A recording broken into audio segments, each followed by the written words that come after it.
I thought, no, I can't be seen on the sidelines with short pants and a sweatshirt. I'll be called names and stuff. Well, you're already called names and stuff. That's true. So what does it matter? But if you are looking for a sweatshirt or a brand new T-shirt, come on down to the Touchdown Club tent. If you're coming to the game tonight, we've got a tent located just inside the front gate where we're selling all kinds of T-shirts and hoodies and crew neck sweatshirts and polos and hats and what have you with all the Troup logos and what have you. So love to have you stop by there. But yeah, what a great night it is for football. And the weather the last few days has been so fallish, really nice. I mean, fall actually does not hit us until the 22nd of September.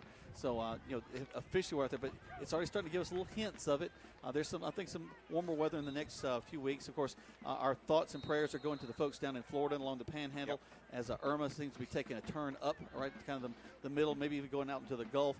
Kind of a scary idea if it does get into the Gulf, pick up more speed because of that warmer water down there. But a lot of friends of mine down there already evacuating out, moving out, just getting ahead of the storm. Some of those folks actually here in Troup County. I know that many of our hotels already got a lot of folks visiting with them and coming in to ride out the storm. So, as I said, our thoughts and prayers to all those people, and of course continuing to be with our friends that are down in Texas who've been dealing with the aftermath of Hurricane Harvey. It's been a very difficult situation, and something they'll be working on for a long time to get things cleared out. That's right. And we'll continue to. I know we're doing something tomorrow at our school. We're doing a hat day. The kids can bring in a donation. We didn't want to limit it to $1 or something like that. Right. So they'll be able to bring in a donation to give some of that money to send to the relief efforts down there. That's a neat idea. Just to help our elementary kids understand the idea that we're global citizens and citizens of these United States and want to help to take care of those that are in need. But Greg and I are going to take a quick break as we get ready to kick this thing off and talk more about our game last week against Bowden. We'll look ahead to this game with Lamar County, but it's going to be an awesome night of football. We invite you to join us here at Callaway Stadium, or stay with us on all the different ways you can listen to us on 96.9, on the FM 1240, on the AM, and of course on the World Wide Web at Eagle1023.com. So we'll be back in just a bit. You're listening to Troup High School Football on Eagle Sports. Here's Perry Prager, head pharmacist at Holmes Pharmacy. All right, we have the flu shots in. We're going to start giving the flu shots out as of September 1 until we're through with the flu season. We have now the high dose in for 65 and older, and we're able to give.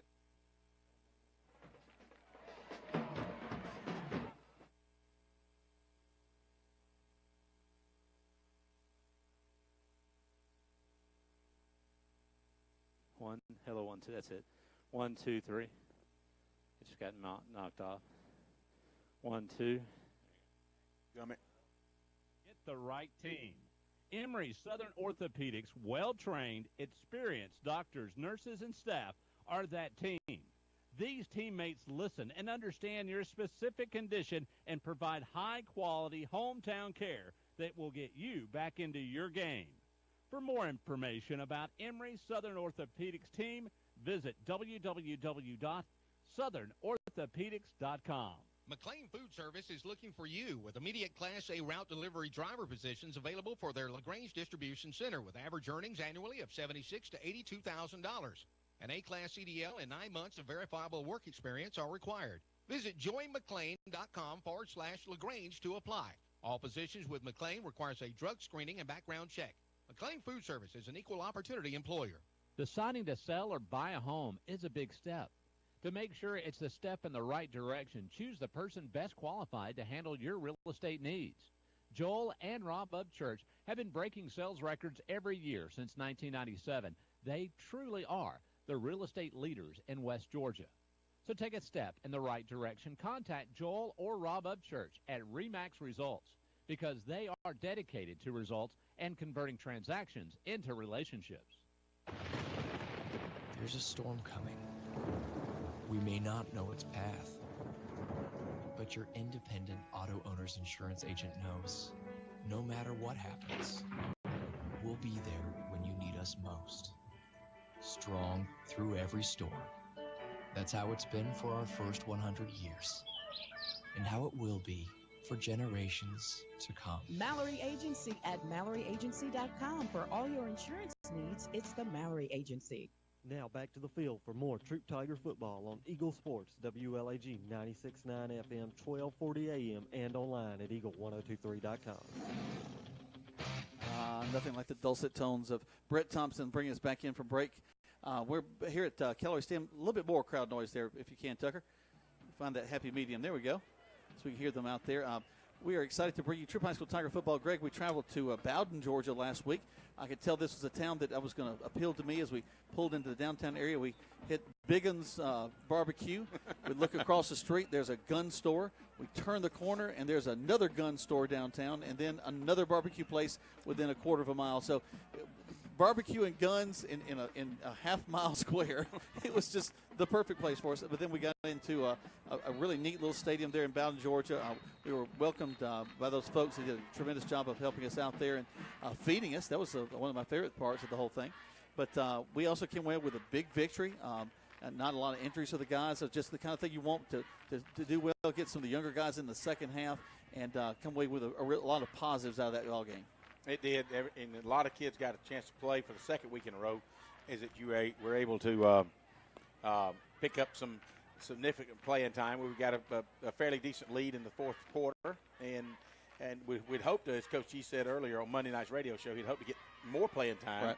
But then, as you and I witnessed, their first string, Bowden's first string offense took on about a 7-minute drive to keep us from really doing a whole lot of offensive second string personnel, and they did get in for a few series. A few plays. I can't say a few series, but tonight, and certainly don't count your chickens before they hatch. But tonight might be another one of those nights where, if all goes well, we hopefully will get some younger kids in the second half get a chance to get some experience as well. Coach G in the paper earlier this week, maybe even today's article, was talking about the idea that maybe even in the first half, you get Sidney Lawson in there, the backup quarterback to Montez Crow, give him a few snaps. Talking about running at least 2 to 3 series with Montez. The expectation against the Lamar County, they're winless on the season. They took on Northeast their first game, lost that one 20-14. Took on Jackson. Their second game, lost that one 38-23. The Tigers have been rolling pretty strong. If they can continue their winning ways with the offense, might get some guys in that ball game. But one of the things I want to caution, I think back to just last year, Sandy Creek scheduled a Troup High School for a homecoming, expecting to be able to just have a good time, play around, have a lot of guys, and there was a lot of fun in their pregame. We were taking it very seriously, and we shocked the world, at least the state of Georgia, in that ball game. And Lamar County would love to do something like that. It's a troop that's on the rise that people are talking about. An offense that's really performing at a high level. They'd love to come in and play spoiler tonight, even though they only have about 52 kids on the field. They'd love to come in and put up a strong showing, and they can score. I look against Northeast. They put 14 on them. Against Jackson, they lost. They gave up 38, but they put 23 on the board. So you don't want to rest even on an opponent that you should beat. You want to take on the challenge and meet the challenge each and every game. Well, you make a good point. You need to take care of business, and you don't need to overlook any team. And that's one of the things that Coach G and his staff continuously remind the kids. And you notice I said kids. Yeah. To don't overlook an opponent. They read the papers and they see the scores, and they get on social media and they hear the talk about how teams are, and you just got to stay on top of it and remind them, do not overlook your opponent. Similar situation, Texas A&M and UCLA this past weekend. As I told Coach Jeter, I said, Monday when we were over kind of hanging out at Labor Day, I said, there's just absolutely no excuse for a team being up 5 touchdowns with basically less than a couple of minutes to go in the third quarter, and you wind up losing. Call a coach, call a timeout, grab everybody by the face mask, shake some reality in them, and do something. Same thing here. I think if a team like a Lamar County comes in and all of a sudden does sneak up on you, it's not because they're more athletic than we are or more skilled than we are. It's more than likely it's because the Tigers have just kind of let the guard down and kind of just got lackadaisical. And it's one of those things where the coaches might have to grab them by the face mask and say, guys, wake up. Or maybe even put some second stringers in to say, hey, let's get your attention. You're not quite the big dog you think you are. That's right. Let's step away for just a second. We've got lots more to talk about as we get ready for this contest between the Troup High School Tigers and the Trojans out of Lamar County. You're listening to Troup High School Tiger Football on Eagle Sports.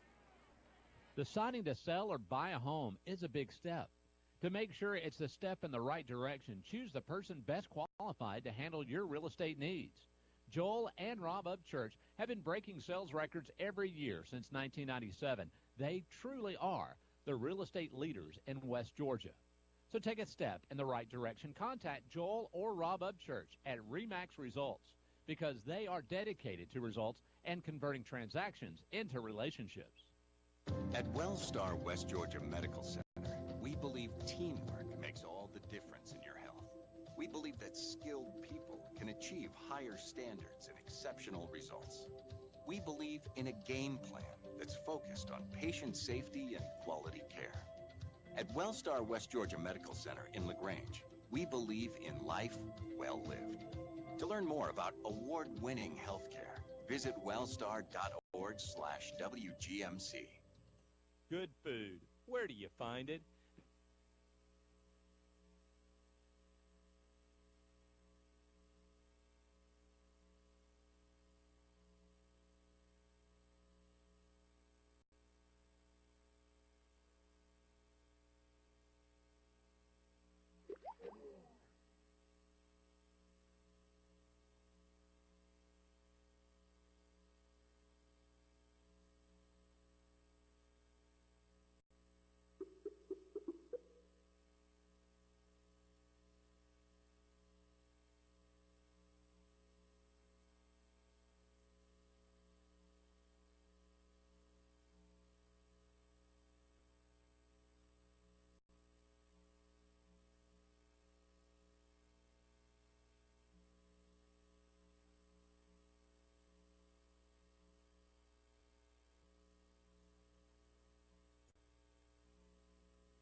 Guys, I still have nothing in my headset, so just to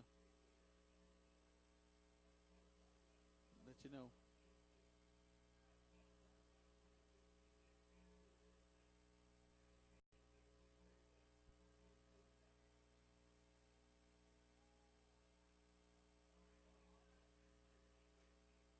Hey, Greg.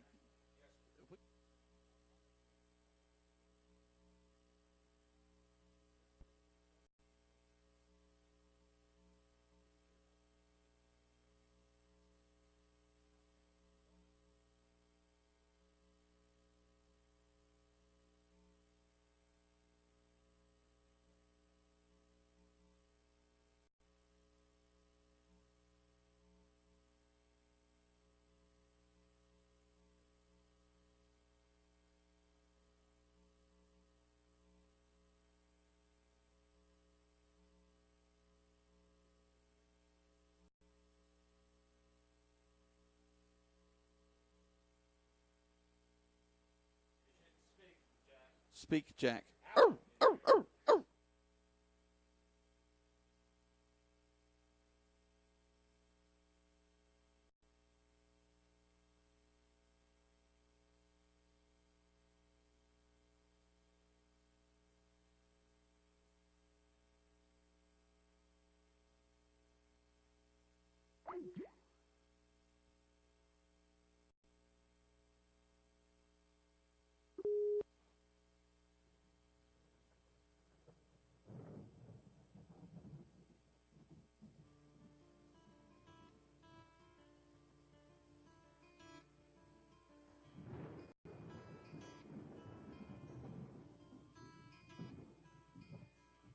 In the morning.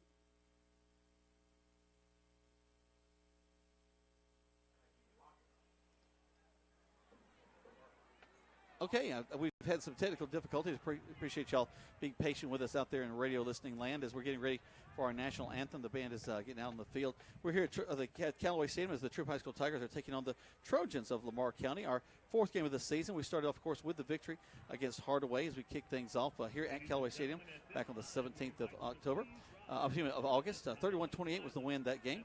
We traveled to Kendrick on a Saturday, won that one 36-8. And last week, as we mentioned, 35-6 was our win against Bowden. Right now, as we mentioned, the pride of Troup County, the Troup High School Tiger Marching Band is on the field. They're about to give us our national anthem. And we're going to actually keep it here, let you hear a little bit of that, as we've had a little bit of problem with our signal. So we want to keep that open, and we'll let y'all hear a little bit of that as the pride of Troup County, the Tiger Marching Band gets ready to go. We're out there having their moment of silence right now. And then in a moment, you'll hear Chance Giddens acknowledge that. And now we'd like you to turn your attention to your radio dial, take off your hats, and listen to, again, as we mentioned, the pride of Troup County, the Troup High School Tiger Marching Band.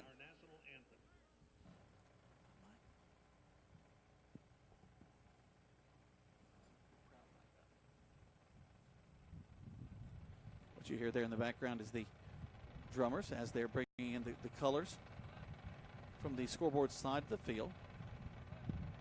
Of course, the junior ROTC program, which is a great program they have there at Troup High School, inspiring these young leaders to lives of service. They do a tremendous job of bringing out the colors. They're at the 40, moving their way up to the 45. They'll post them there at the 50-yard line. Johnny Hurd and his band have done a tremendous job getting ready for this game. They're in their full uniforms tonight and ready for a great show, we're sure of, at halftime. You hear them getting ready to post the colors now, and here is our national anthem. The Troup High School Marching Tigers will be playing our national anthem this evening. The band is under the field direction of Drum Major Nicholas Ryan. We invite you to remove your hats as we honor America with the playing of our national anthem.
pride of Troup County, the Troup High School Tiger Marching Band with our national anthem.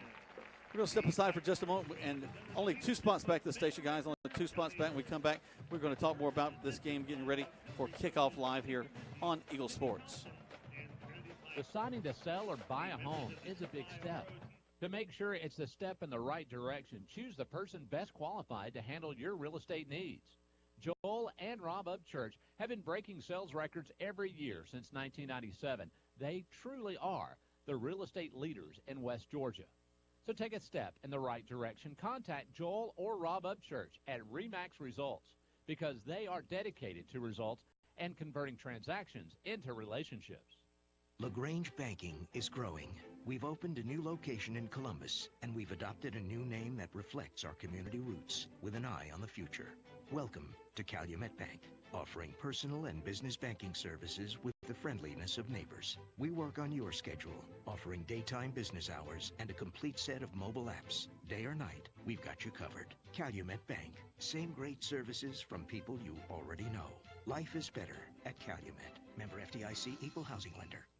Now back to more Troup Tiger football on Eagle Sports, WLAG 96.9 FM, 1240 AM, and online at eagle1023.com. Welcome back to Troup High School Tiger football. Jack Mormon, Greg Hicks live here from Callaway Stadium as we're getting ready to kick things off here. Again, I apologize if you're listening earlier. I had several folks mention that they couldn't hear us, so texted me. But we've got all those things rectified, and we're now ready to bring this game. Tonight is a special game tonight as we have students from Long Cane Middle School being represented tonight. It's middle school night, so there's a ton of those kids here at the stadium. Many of the football players have on their jerseys. Some of the cheerleaders have on their uniforms. They're actually some of the cheerleaders down on the field. They'll be a part of the activities going on today. The student section is starting to fill up. I'm really, really impressed at how these kids have the real believe in THS feel, and they want to make sure that this is very special. Greg, you got your ears on down there? He's talking at us. Tucker, as Greg, can you hear me? There he we is. Go. Yeah, I've got my ears on and my mic on, and I'm ready to go now. On the field, I wanted to get down here in time enough for the breakthrough and all the students to come running through, and then for the coin toss as the captains are already down in the end zones kind of making their way out. Again, field conditions are great. There's no mud. There's no water standing. It's not Bowden. That's right. Wonderful night. Slight breezes. You see the flag is just draping, but it's kind of a slight breeze and really, really nice. You know, we did enjoy the intimate atmosphere of the game last week in Bowden. You do come to appreciate something as nice as Callaway Stadium is. Just has a collegiate feel to it. The really, really nice facilities as far as where the fans get to sit. Of course, the turf field is as high a tech field as you can have. Very similar to the field that they have in the Mercedes Dome. I was watching some of the games this past weekend and saw the same types of pellets fly off the ground as the ball hit. Are you saying that really the only difference between Callaway Stadium and the Mercedes Dome is that we just need a dome? Well, actually, looking at a lot of the bald heads of the guys that they took off their hats for the national anthem, we got plenty of domes out here. But that's not about you, Greg. Trust me. Okay. That's I told you I'm starting to wear a hat because, now that I'm down the field and you're up top, you look down and you've noticed it, so it bothers me. I don't. Well, and also just don't want to be blinded from up here. That's And I asked my wife if I should get Rogaine, and she said no. She said if God wanted me to have hair, He would have put hair up there. Yes.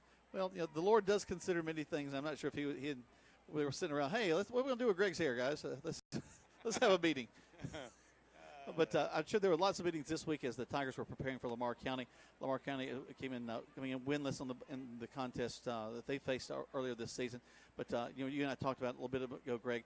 The Tigers can't be complacent at all. They've got to come out, hit folks in the mouth, and just make something special happen early on in this ball game. Well, one of the things that they'll see again this week, as they saw with the Bowden Red Devils last week, is they'll see the wing tee again, as Lamar County notoriously has been running the wing tee for years. And if we looked across earlier during warm, and we noticed that the interior linemen of Lamar County aren't so big, and really that bodes well for a wing tee because there's a lot of motion, a lot of pulling, trapping in false motions in the wing tee, and a lot of coaches believe that, you know, if I've got a guard that's 150 pounds, I'd just soon have him than I had a guard that's 225 or 230. So yeah, he's not going to plug up a hole. He's going to be moving to kick somebody out, that's right. or just sometimes just get between somebody. I'm sorry. Last week I was thinking about some of our ends who just did such a great job blocking on the outside. Sometimes a block is just getting between the man and your running back and just giving them that moment thinking you'll get by. Well, we've got the captains on the field. It'll be senior quarterback Montez Crow, senior center Seth Adams, junior defensive end King Makuta, and senior tight end Kenley Bridwell. They were also our captains last week as I moved to midfield for the coin toss. Greg's making his way out there. And we'll get that from him. So we'll be listening as the officials are addressing the players now.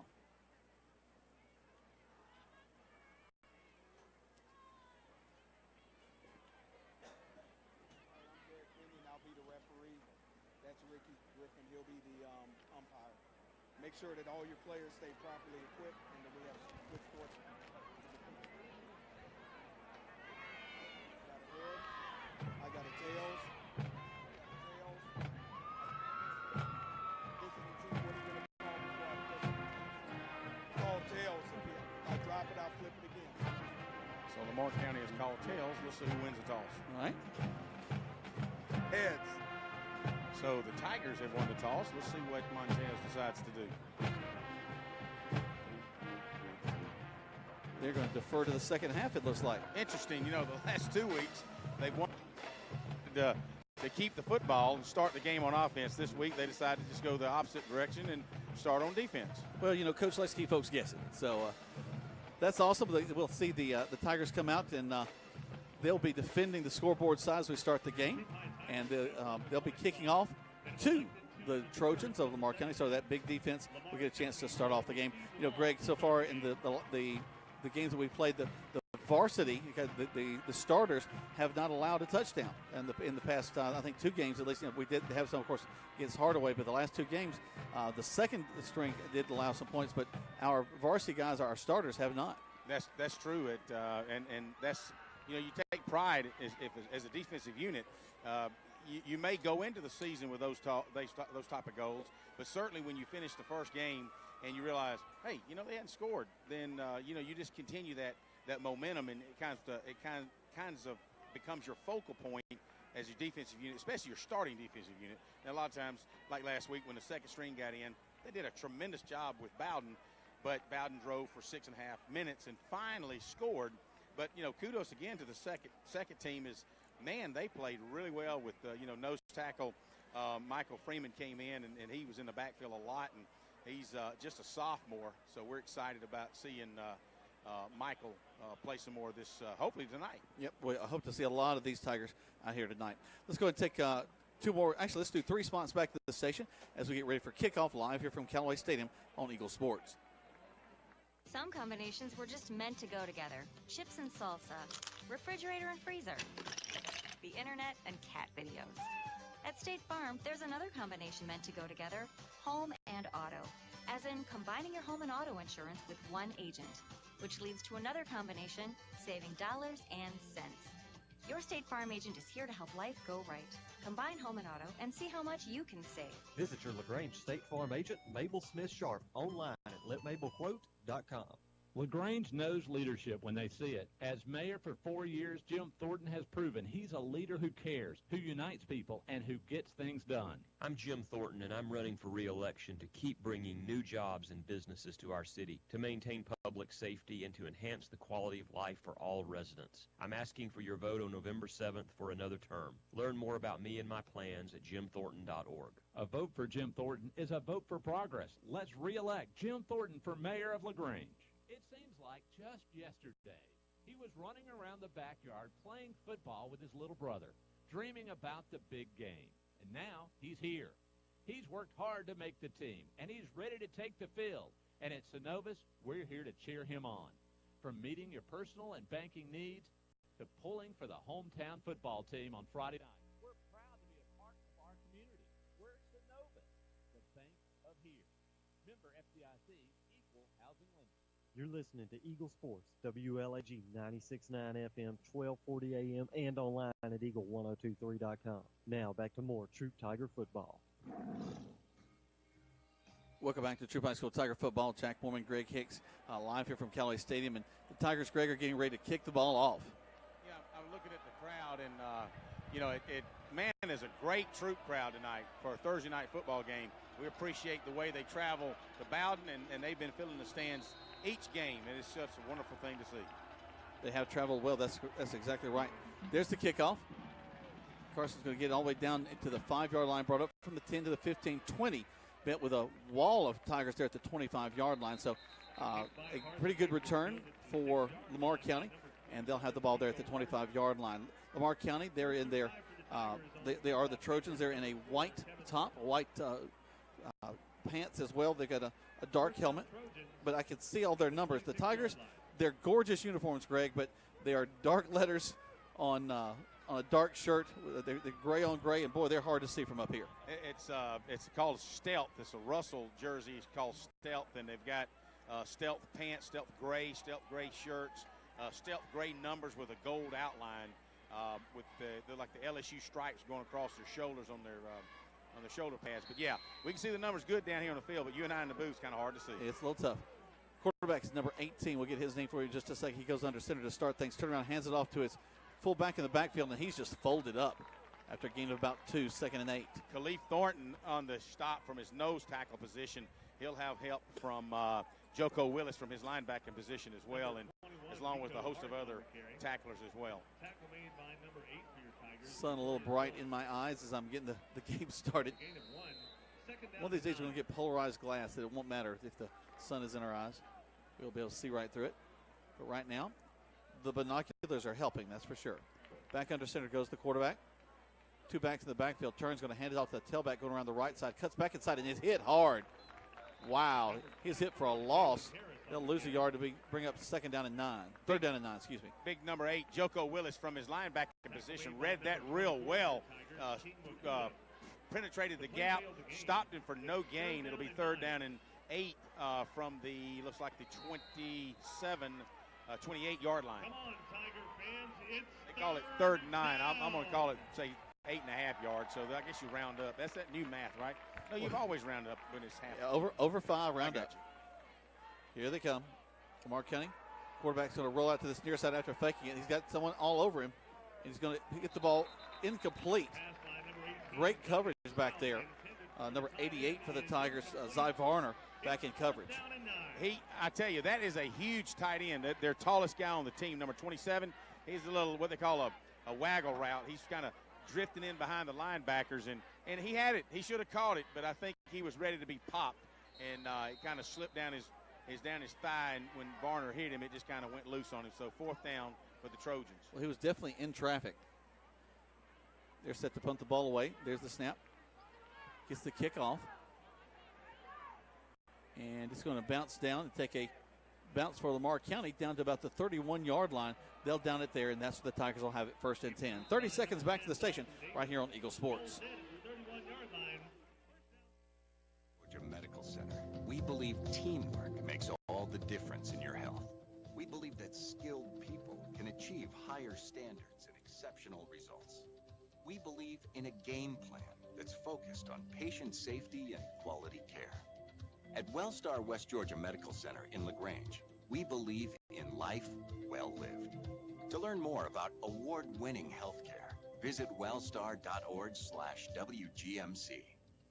LaGrange knows leadership when they see it. As mayor for 4 years, Jim Thornton has proven he's a leader who cares, who unites people, and who gets things done. I'm Jim Thornton, and I'm running for re-election to keep bringing new jobs and businesses to our city, to maintain public safety, and to enhance the quality of life for all residents. I'm asking for your vote on November 7th for another term. Learn more about me and my plans at jimthornton.org. A vote for Jim Thornton is a vote for progress. Let's re-elect Jim Thornton for mayor of LaGrange. The action continues now with more Troup Tiger football on Eagle Sports, WLAG 96.9 FM, 1240 AM, and online at eagle1023.com. Welcome back to Troup High School Tiger football. Tigers already got a big play down the field. Jamari Thrash with a 1st down and an interception now by Lamar County as they're going to come back this way. A ball that was tipped up in the air. They're going to bring back Greg all the way across the 35-yard line. A flag down there. So I think we may have had a little bit of interference. Let me get, can you make sure we got Greg's mic up. Started out with, a little inside slant pattern for Thrash for a 29-yard gain. The next play, we're going right back to Thrash on the go route down the far sideline. And could have used another yard behind the football, and Jamari went up and tipped it, trying to catch it, looking backwards, and the corner was able to, Jamari's progress or momentum was moving forward. The cornerback just reached up and picked it out of the air and was able to move it back up to the about the 38-yard line. But when he got tackled, there was also a personal foul. They got hit out of bounds. And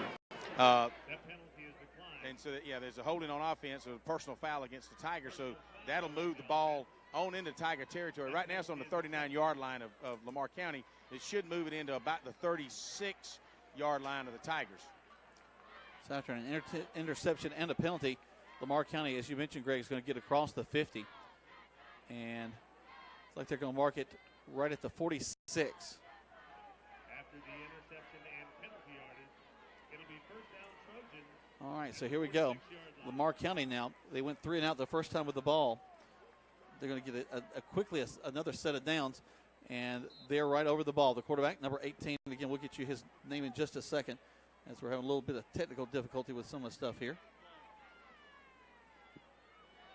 Roman Gabriel, I think. All right. Is that what they're announcing from up there? No, he was number 18 in NFL years ago. Oh, okay. Quarterback going to range around, come out there. Nice spin move by him on the left side. Hit and upended across the 45. He'll get about 4, maybe 5 yards on that play. Brings up second down. Macenta Stafford was being blocked out here by the wideout, but he was able to fight him off and keep the quarterback from gaining no more than 2 yards. But you're right, Jack. The quarterback kind of came out, faked the dive, and spun around. I think King Makuta had him, and he just kind of spun out of his grips. And so kind of a wake-up call for Makuta is that next time he's going to, when he puts a hat on him, he better wrap him up as well. Well, this guy's kind of running for his life a little bit, trying to get up to the outside. Jonah Stout is the young man's name, number 18. It was close. Roman Gabriel, Jonah Stout, that's close. He'll head off quickly to the up back, number 4. And he'll drive close to a first down to the 39-yard line. Originally hit by Josh Boehm. Josh comes in front and plays linebacker as a backup and gets a lot of significant playing time. And as you saw right there, kind of hit him about 2 yards beyond the hole, and he was able to he and a host of tacklers grabbed him down, but that big fullback was able to pick up about 5. It'd be third down and about 4, third and 3.5. Quay Parks is that young man's name. So here comes the quarterback, Stout, back under center again. Wing goes in motion to the far side. They're going to do a little reverse from the opposite wing. He's going to make a nice cut, going to get the first down if he gets the spot. Wow, that's not a good spot for them. He's going to be short. I tell you, Macenta Stafford saw it coming, and he just come in from his corner position and just really pinched in hard and almost stripped the ball from the tailback as when he went to make the tackle, the tailback, the ball went down on his left thigh, was able to pick it back up, and that little hesitation there, Jack, may have caused him to not get that first down. Yep, so he's going to be a yard short, but they're going to go for it. Stout goes back under center. He'll put a wing back in motion, and now he'll go back to a spot. That's going to be a penalty of some sort. I think they offsides Tigers. Offsides Tigers. Detrick Tucker, their left defensive end, took a bite on it. They had a man in motion, and the quarterback did a quick jerk on the quick audible, and Detrick stepped across the line, and I believe that was pre-planned. I mean, maybe they're going to pooch kick it. If it didn't work, would they have called a timeout? Would they have run a play? Who knows? But, it worked, and so they got his first down. So off of an interception early in the ball game, Lamar County with the ball down inside the 35. Snap, and they go hand the ball off to the tailback coming from the far side. Number 21, he spun around and hit pretty hard there at the line of scrimmage. 21's name is Enrico Harden. He'll get about, wow, that's a lot. Sound and Fury, about not a whole lot. 2 yards and 2nd and 8. 33, was that Cato for the Tigers? For us, 33 is Carlos Cato.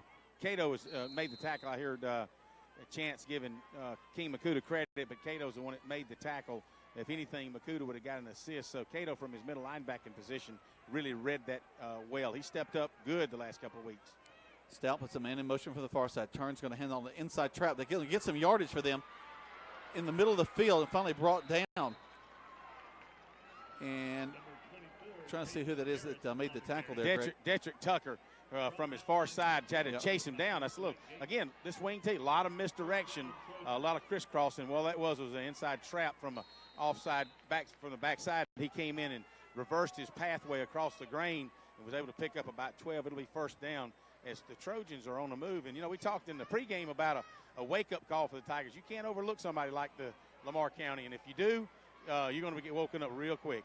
They make the handoff going back to this left side. Almost had him in the backfield. Instead, he'll go out of bounds at about the 13-yard line, bring up second down. I'm going to move down on this end of the field where I can kind of see. I've been on the other end thinking that we would have generated some offense toward that end. But as the thing has turned, I didn't want to come down here and kind of get more what's going on. Hey, Gerd, looking. Hey, how you doing? I was talking to my niece, Carly. Oh, okay. Carly Huddleston. I was hoping you weren't talking to me. No. That's good. I think that makes all of our fans out there very happy. Ball's on the 13-yard line. 6 minutes and 2 seconds left on the clock in the first quarter of play. Is Lamar County's going to throw a quick out, and they got a wide open man who's going to get down inside the 5 to about the 3-yard line. And Lamar County taking advantage of this interception and with a nice drive down the field. That's a nice little stab pass out to the right. They'll pick up another first down. It'll be be first down and goal from the 4-yard line. Again, you hate it that it's happening, but better early than late. Get these defensive Tigers woken up, and not that they're not. Just, Lamar County's running a little bit better wing tee this week than what we saw Bowden do last week. Yeah, we're on our heels, not really setting up for the offense that well. Going to hand the ball up to the tailback, going around to the – actually, no, that was a quick hitter inside to the fullback. That threw me off. He did good, and just right up under that big offensive line. Joko Willis comes off the top. They're going to spot him on the 2-yard line, so he picks up 2. It'll be second and goal from the 2-yard line. Wow. Lamar County, who is, again, we mentioned they haven't won a ball game, but they have put points on the board in their previous 2 ball games against Jackson and Northeast. Well, as Coach G is talking Monday night on the coach's corner out at Johnny's Pizza there on Lafayette Parkway, Jackson was a really good ball team, so Lamar County proving that they can stay up with the best of them. They put a man in motion, that wing, going to hand the ball to the fullback. He dives. He's going to hit. Good job by the Tigers to keep him out of the end zone. And that time, I think, was that 16, Mandarius Dix makes that stop. Detrick Tucker makes the initial stop. Dix comes in later along with, I want to say Carlos Cato, but they stopped him for no gain. So the Tigers are tightening up now. You know, again, wing tee, a lot of motion. Do they? Is a trap something you want to do in close? Probably not. You probably either want to try to. You got to be careful of the waggle pass because they can catch you. You got enough room to work with, and so Glisson's going to call a timeout. Timeout is called on the field. We'll take one as well. 2 spots back, 60 seconds back to the station, right here on Eagle Sports. There's a storm coming. We may not know its path, but your independent auto owner's insurance agent knows no matter what happens, we'll be there when you need us most. Strong through every storm. That's how it's been for our first 100 years, and how it will be for generations to come. Mallory Agency at MalloryAgency.com. For all your insurance needs, it's the Mallory Agency. Deciding to sell or buy a home is a big step. To make sure it's a step in the right direction, choose the person best qualified to handle your real estate needs. Joel and Rob Upchurch have been breaking sales records every year since 1997. They truly are the real estate leaders in West Georgia. So take a step in the right direction. Contact Joel or Rob Upchurch at RE/MAX Results because they are dedicated to results and converting transactions into relationships. Now back to the field for more Troup Tiger football on Eagle Sports, WLAG 96.9 FM, 1240 AM, and online at eagle1023.com. So big third down now for Lamar County, the Trojans. They have the ball on about the 2-yard line. It's also a big third down for the Troup Tigers, as you was about to say. Yep. Turn around, hands off to the wing back. He's going to get hit in the backfield and brought down a great second hit, too. Dedrick Tucker, from his defensive end position, steps up, catches him in the backfield for about a 2-yard loss. It'll go all the way back to the 4-yard line. So now you're looking at 4th down and goal from the 4-yard line. Terry Prather, head pharmacist at Holmes Pharmacy. All right, we have the flu shots in. We're going to start giving the flu shots out as of September 1 until we're through with the flu season. We're going to continue to broadcast as if we're on the air. Okay, so just you can let that play in the background if you want to, so we'll know we're coming back. So they'll be attempting a field goal, Jack. All right. The ball will be placed on the 11-yard line. 20 or more shots. Snap, hold, kick is up. We'll be glad to set up a time. And the kick is good. So they'll strike first. Well, yeah, that's hey, but you can ask, the Tigers really took it to them inside the 5-yard line. Welcome back to Troup High School Tiger football. Again, I apologize for some of the technical problems we're having. They're going to kick a field goal, put it up through the uprights, and Greg, that's a pretty good thing for for the defense to be looking at some difficult field position to work with to hold them out for the touchdown. That is right. I'm sorry. I'm down here jamming with the band, man. This is rocking. I want to say Friday night, but rocking Thursday night. Woo! Johnny Hurd's got them rolling tonight, baby. You know, that's a lot of time they took off the clock too, Greg. We're down to 3:34 in the first quarter play. Well, if you think about it, that was really our first possession. We came across with a strike to Jamari Thrash for about 29 yards. The second opportunity, only a second play from scrimmage. I can't say we threw an interception. It was more of a tip drill. Hopefully the ball would have fallen to the turf, but the cornerback caught it off the tip drill, if you will, and moved it back up. And you add to that with a personal foul, and we're back into Tiger territory at the 46-yard line. So you're right. They probably took about 4.5 minutes off the clock with that half of a field drive to come away with 3 points. So the Tigers, if anything offensively, says, guys, let's establish some running game, some passing game. Let's go get us 6. Dawson Davis will be doing the kicking duties from Lamar County. They're taking the lead 3-0 against the Troup High School Tigers. And there's the kick. Nice high kick for him. Be taken back at about the 5. We're up to the 10, going to the left side, 20.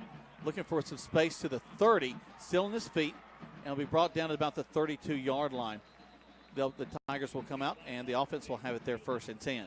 Mark Anthony Dixon catches the ball on about the 5-yard line and moves it all the way out, as you said, to the 31-yard line. So excellent return, and he weaved his way through a lot of traffic to get that, and almost broke. If he had broke that last tackler, could have been off to the races. Tigers break the huddle from the sideline, make their way back to the line of scrimmage. You know that these guys are really up for this. They want to make something happen after just only 2 plays in their first drive. Of course, one was a big 26-yard gain down the field, and the second was the interception.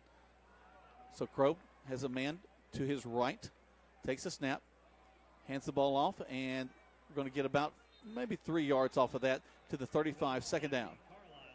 Tyreek Carlisle takes it up, and just like we said, we're trying to establish a running game. We've made 2 passes, and you know Lamar County is thinking we're going to pass the ball first. So, but Coach Kelby Holt said Monday night at the coach's corner, he said, hey, if you think back to the Bowden game, we were about 50-50. Although it seemed like we passed a lot, but we also ran the ball a lot. I guess the fans just so used to us passing the ball. Trey Williams and Tyreek Carlisle doing a lot of that. We're going to run a play action. Montez going to throw the ball complete. What a beautiful catch. And then moving around to get the ball down the field all the way down to the 20-yard line. And that is big number 11, Jamari Thrash, the playmaker. Jamari Thrash just runs down about 18 yards on a little curl, hooks up, grabs it behind the corner, spins on a move, and got a nice block by Kobe Hudson, and springs him down inside the, looks like the 29-yard line is where the Tigers will have the ball. Actually, we'll go to the other side of that. We're inside the 20 now to the 18. Okay. Going around the right side handoff. And a beautiful place to the 10, 5, pushed out of bounds right at the 1-yard line. Almost. No, they're going to give it to us. Touchdown, Tigers. Excellent inside sweep by Tyreek Carlisle as he takes a handoff, cuts it inside, does a little twist move, and has a dive across the pylon. And good job by the whole offensive line and Troup offense to get that touchdown. With 2:30 to go in the first quarter, your Tigers 6, Lamar County 3. Greg, that's about, what, a 3-4 yard drive there? to get us all the way down for the touchdown? A 3-play drive, that's right. Snap, hold, kick is up. And the kick is good. 7-3 is our score. We've got 2 minutes and 30 seconds left to go in the first quarter of play. You're listening to Troup High School Tiger Football on Eagle Sports. LaGrange knows leadership when they see it. As mayor for 4 years, Jim Thornton has proven he's a leader who cares, who unites people, and who gets things done. I'm Jim Thornton, and I'm running for re-election to keep bringing new jobs and businesses to our city, to maintain public safety, and to enhance the quality of life for all residents. I'm asking for your vote on November 7th for another term. Learn more about me and my plans at jimthornton.org. A vote for Jim Thornton is a vote for progress. Let's re-elect Jim Thornton for mayor of LaGrange. If you're a renter, you may never know why your landlord starts lawn care at 7 a.m. every Sunday. Or why your car is the goal line for the neighbor kids' soccer games. You may also not know State Farm can save you hundreds by combining your auto and renter's insurance. So protect your car and your stuff with one good neighbor, your State Farm agent. It could save you time and money. One more way, we're here to help life go right. Visit your LaGrange State Farm agent, Mabel Smith Sharp, online at letmabelquote.com. You're listening to Eagle Sports, WLAG 96.9 FM, 1240 AM, and online at eagle1023.com. Now back to more Troup Tiger football. Welcome back to Troup High School Tiger football. Jack Woman, Greg Hicks live here from Callaway Stadium as the Tigers set to kick the ball off. Carson Rayford will be down there at the field kicking from the 40-yard line. He addresses the ball, heads up. There's the kick. Again, this one's going to bounce up. Taking it to 10, up to the 15-20 line of Tigers there. He's going to bounce backwards, reversing his field. He's going to lose yardage. They're going to mark him at the 21, maybe 22-yard line. And here comes the defense, 1st and 10. Good coverage by the Tigers. I want to say when Rayford kicked the ball, I don't know if he planned on doing a knuckleball or not, but that ball was knuckling, and when it hit on about the 12, it almost jumped over the receiver's head. But he was able to pick it up and stroll back to the 8-yard line, and he moves it all the way out. They're going to mark it, Jack, on the 19-yard line. So he lost significant yardage then. He did. I would have thought like you, he would have given him forward progress to about the 21. But they're going to move him back to the 19. And so good coverage by the Tigers. Anytime you can hold them inside the 20, you count that as a win for your kickoff team. Yep. Going to go around the right side this time. Wow, he's hit hard. He kind of low. He broke a couple of tackles and hit it about the 22-yard line. Well, I see Keem Makuta getting up off the pack. I don't know that he was making that hit. He certainly helped, but I saw Detrick Tucker and Khalif Thornton also coming off the pile. And as always, Joko Willis is going to be around the ball. The quarterback, Stout, gets his directions from the far sideline. Got a play clock running here. That's a little luxury we enjoy here at Callaway Stadium, having the play clocks in the end zones to allow the offenses to know how much time they have to get the play off. They'll split that 2 in wide to this near side. Again, they'll put a wing going back the other side in motion. Hand the ball off to the tailback, goes to the backfield, and he is upended and may lose a couple more yards, Greg. Kevin Martin from his linebacker position. Kevin didn't get a chance to play last week, but he comes back in this week and really makes the first tackle. Him and Joko Willis catch him at the line of scrimmage. Really for, I'm going to say no gain. It'll be 3rd down and 7 for the Trojans. If you've just joined us, 1:20 left in the first quarter, your Troup Tigers 7, Lamar County 3. Somebody's got a cowbell. Make some noise, Tiger fans. All right, here we go. 3rd down, about 7 to go. Man split wide to this near side, double wing set, single back to the backfield. The wing back from this near side goes in motion. They're going to throw the ball. Quarterback is going to be hit and dropped from behind at the 15. That was a coverage sack, but Kevin Martin came in from the linebacker position and dropped him on the 16-yard line. But Macenta Stafford was creeping up and ready to make that interception. You could just see it, which is one reason the quarterback decided, I can't throw this ball. And about the time he made that decision, he was too busy being tackled by Kevin Martin for a loss. You know, Kevin did a good job of making sure to hold on to him once he got hold of him and bring him down there at the 15th. Good tackling so far by the Tigers tonight. Well, as you mentioned, last week, look at the pad level on the defensive line right now. They, as a unit, they've improved each week, Jack. Yep, you're exactly right. They're going to punt the ball. No rush by the Tigers. Nice kick. Spinning, going to take it at the 50. Making a move there at the 50 to the 45. Great block to the outside. 35-30, 25. Gone out of bounds there at the 20-yard line, but we have flags down at the 35-yard line. Probably going to have a hold, and that'll come back. We are. I was actually seeing the same thing that the side judge saw there on the 35-yard line. We had one of the Tigers, and I couldn't get his number, but it was very obvious he was grabbing his jersey and just wouldn't let him go. So that will come back. But still a good return. You don't like to see those penalties when you have a playmaker like Kobe Hudson getting the ball in his hand like that. Again, was a nice return all the way down inside the 20-yard line. 7 seconds left in the first quarter. It's been a fast first quarter, Jack. It has been a very fast first. I'm going to start watching the clock this time and see if they're clicking off minutes. It's so 7-3. Your score: Troup Tigers over Lamar County Trojans, and the Tigers just received a punt. Had a good return, but on a holding penalty, it'll move the ball back to the 45-yard line of Lamar County, which is where the Tigers will take over with 8 seconds left. So you wonder, it's first down, so there's no reason why they couldn't do anything they wanted to, but you kind of wonder if they want to end this first quarter on a little go route there, Jack.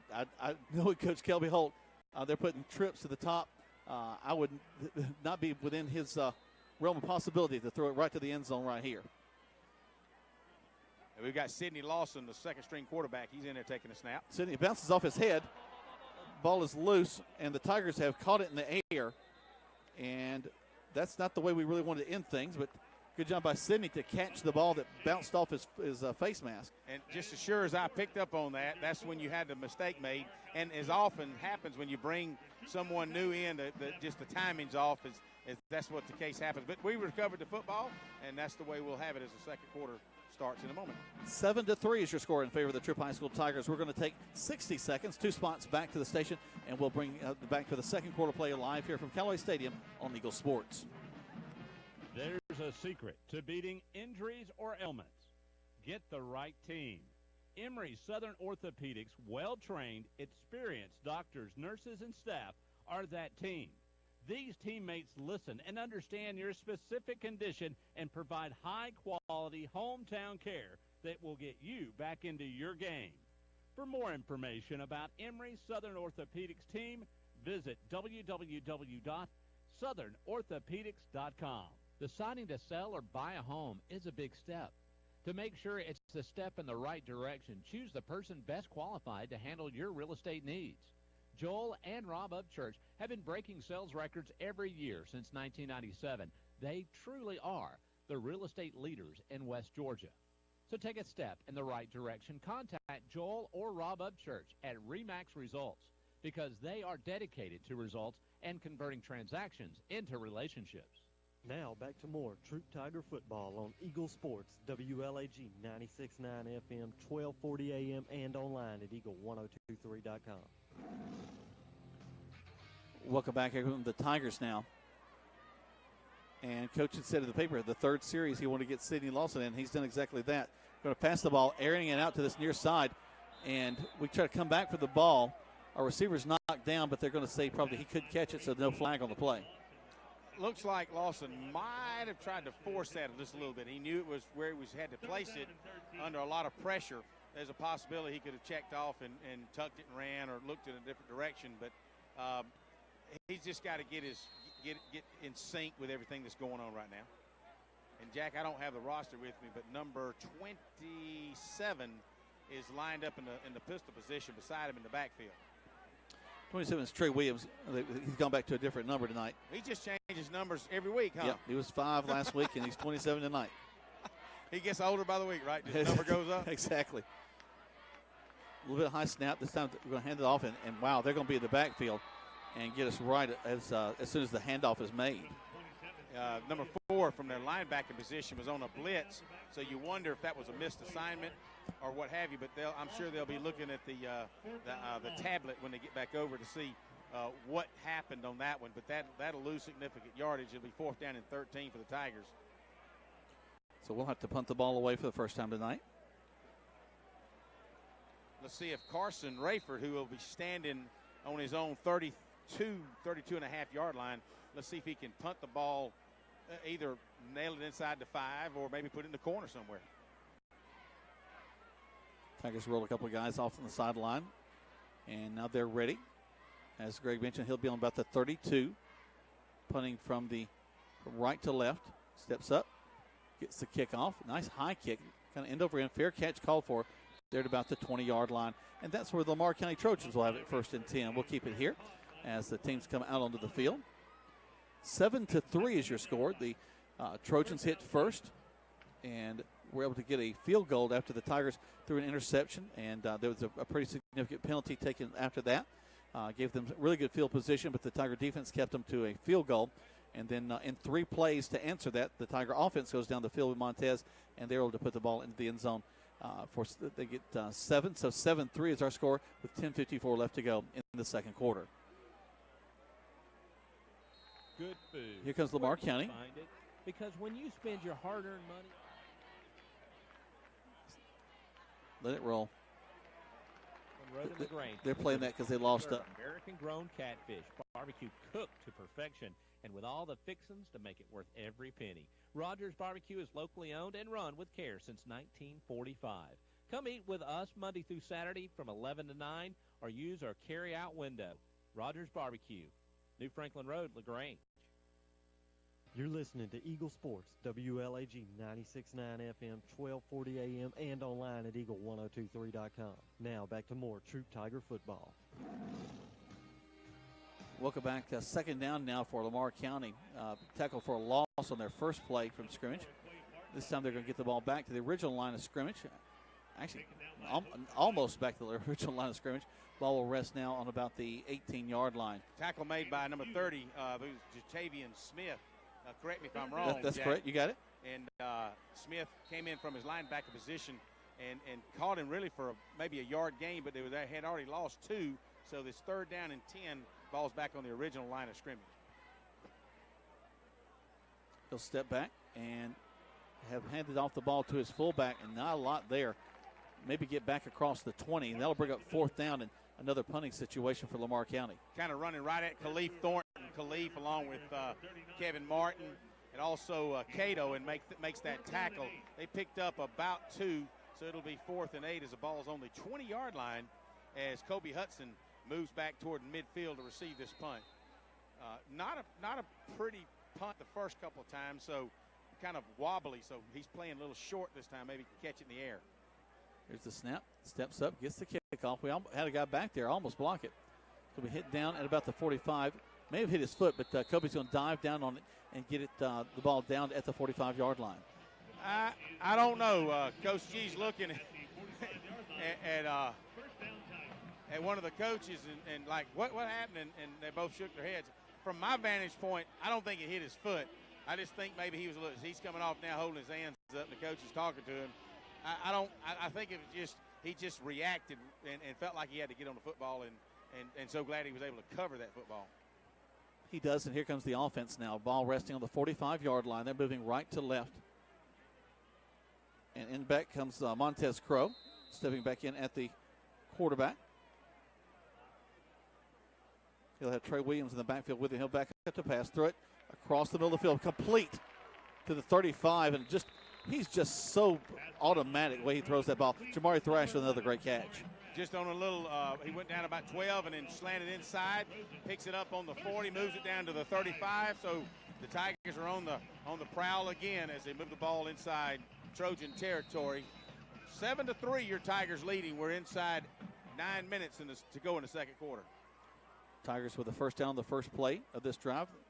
Going to hand the ball off, trying to get the running game going on, but Lamar County really all over. They're playing the run well against us, Greg. I think that's maybe why the pass is working so well for us.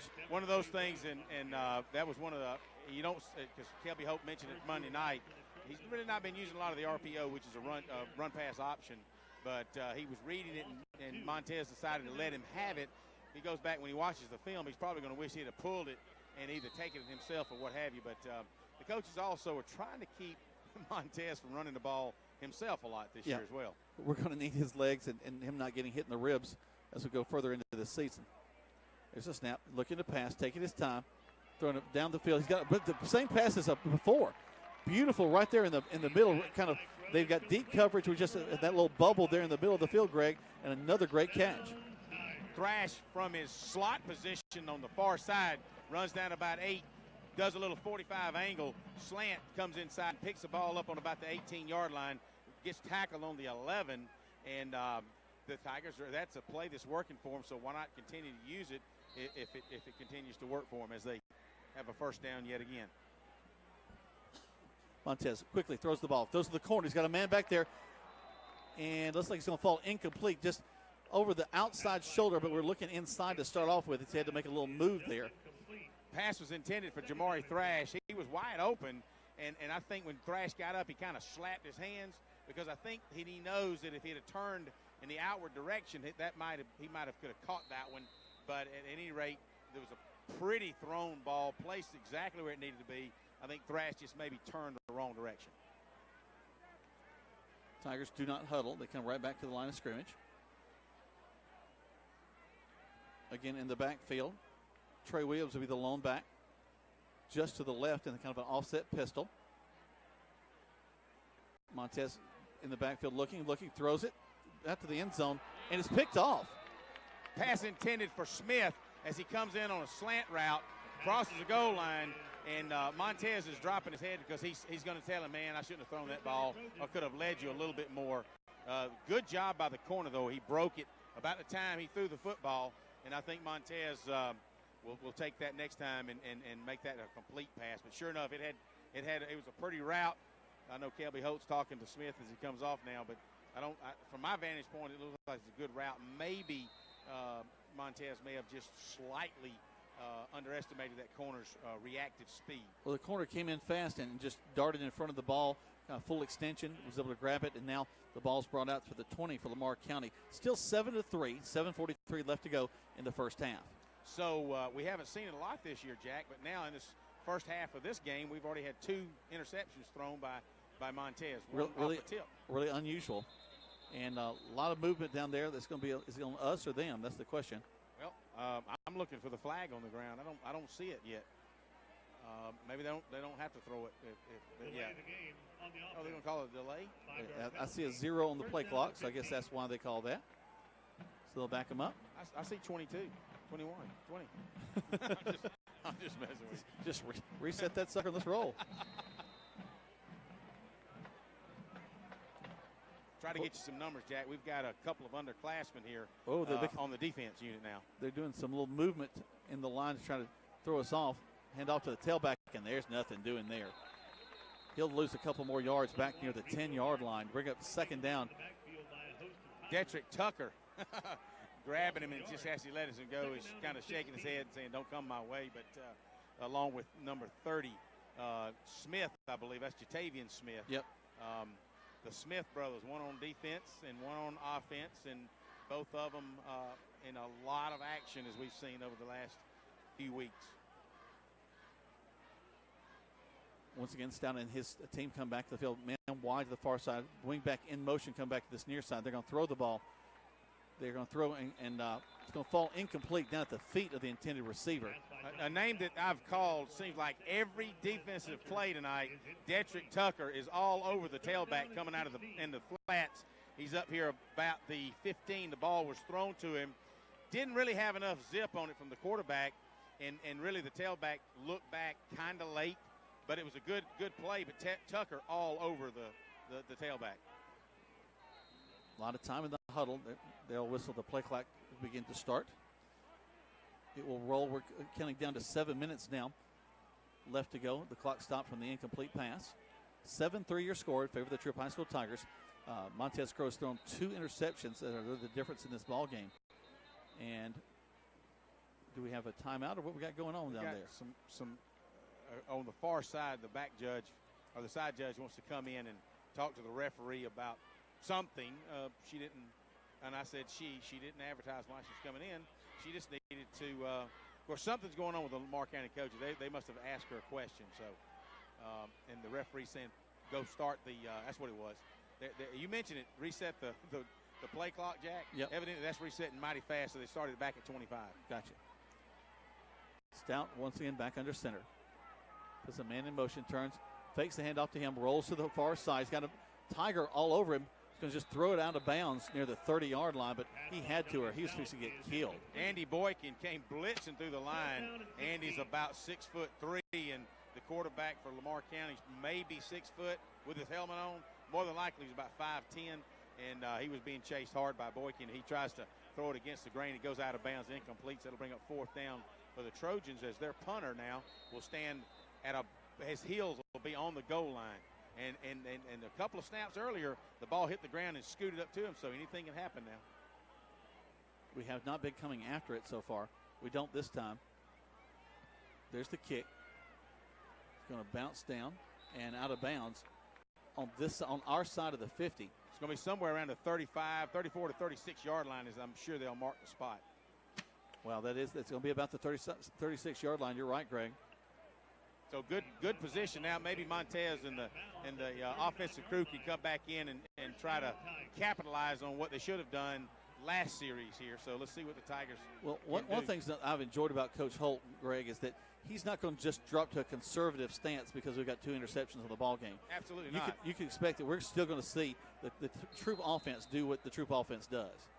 Well, that's the last thing you want to do is take the ball out of your quarterback like that. And, no, you just need to keep letting him go.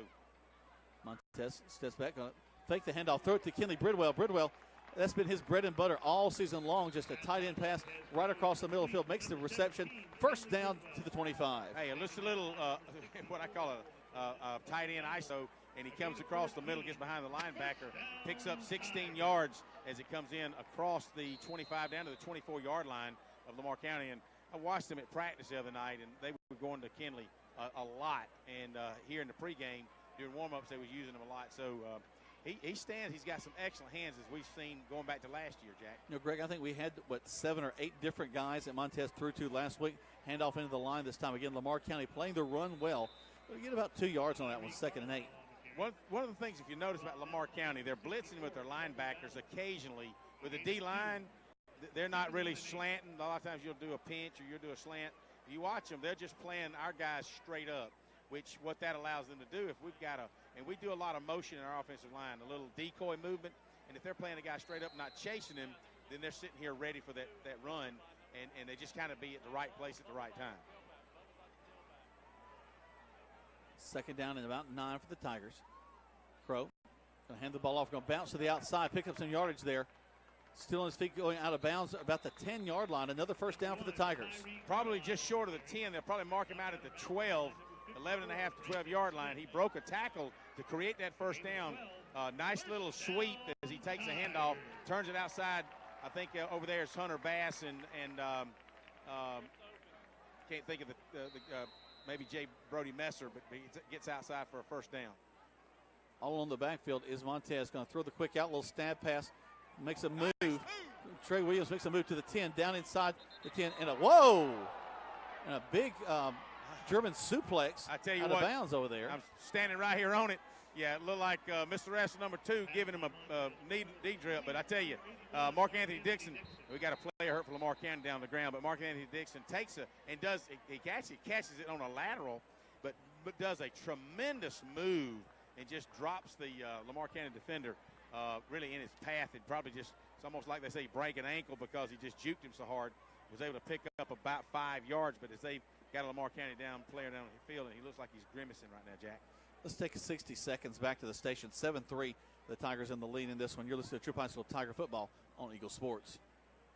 Tara, are you okay? Yes, I can't believe you found me. I have car trouble, and there you are. Yeah, that's State Farm's 24/7 access. It's like we have this mental telepathy, you know? Well, you did start filing your claim with your mobile device. You can access State Farm on your phone, online, even in person at one of the 18,000 neighborhood State Farm offices. See, mental telepathy. State Farm is there for you anytime, anywhere. Get to a better state. State Farm. Connect telepathically with Agent Matt Orr on the square in downtown LaGrange.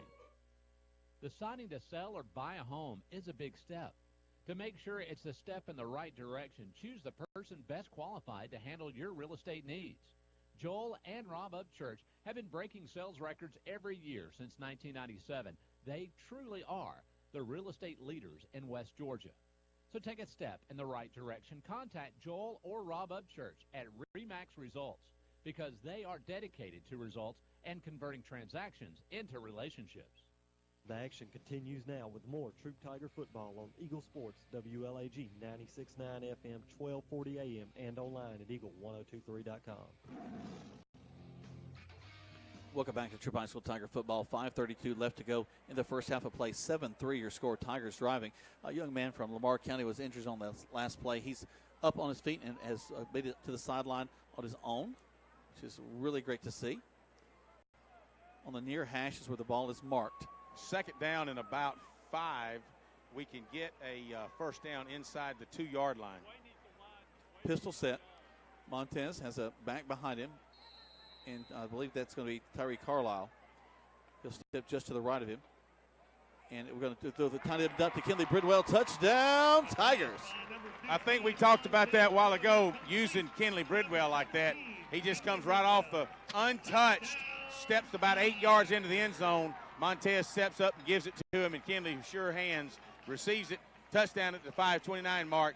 Tigers 13, Lamar County 3, awaiting the extra point attempt by Carson Rayford. You know what, Greg, is also awesome is there was no coverage. I mean, Kinley was all by himself in the end zone. Of course, protected the ball and everything, but just a great play call by Coach Holt and his team.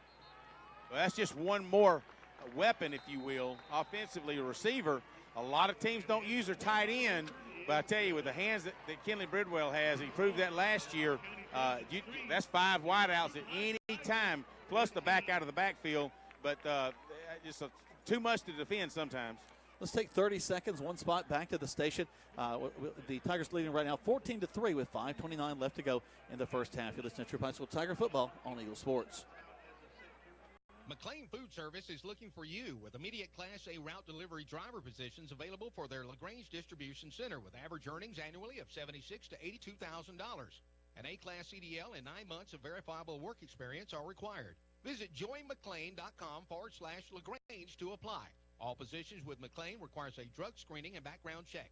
McLean Food Service is an equal opportunity employer. Now back to the field for more Troup Tiger football on Eagle Sports, WLAG 96.9 FM, 1240 AM, and online at eagle1023.com.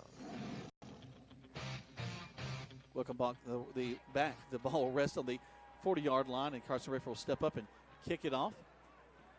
I don't think he wants to make any attempt at running back this time, Jack, as it goes in the end zone. Ball goes in the end zone. That's more than we expect out of Carson. They'll be bringing out the 20. They'll have their 1st and 10. Jack, we appreciate all our listeners out there. I'm looking up in the crowd, and, man, we have got such a Thursday night crowd on middle school night, and all the Long Cane Cougars come running out. And my old friend Moose Mapp is down in the valley listening to us. He said, it's football season when you hear Greg and Jack on the radio. So we appreciate you listening, awesome. Moose. The moose is loose. The moose is loose. And y'all need to go down to Valley Chevrolet real quick and get your truck. He didn't pay for that now, so don't let Coleman hear me say that. Snaps and go hand the ball to the left side. Oh, Don't get a little yardage. Around. And a lot of scramble going after it. Let's see if we can see who's got that. Tigers indicating they have the fumble.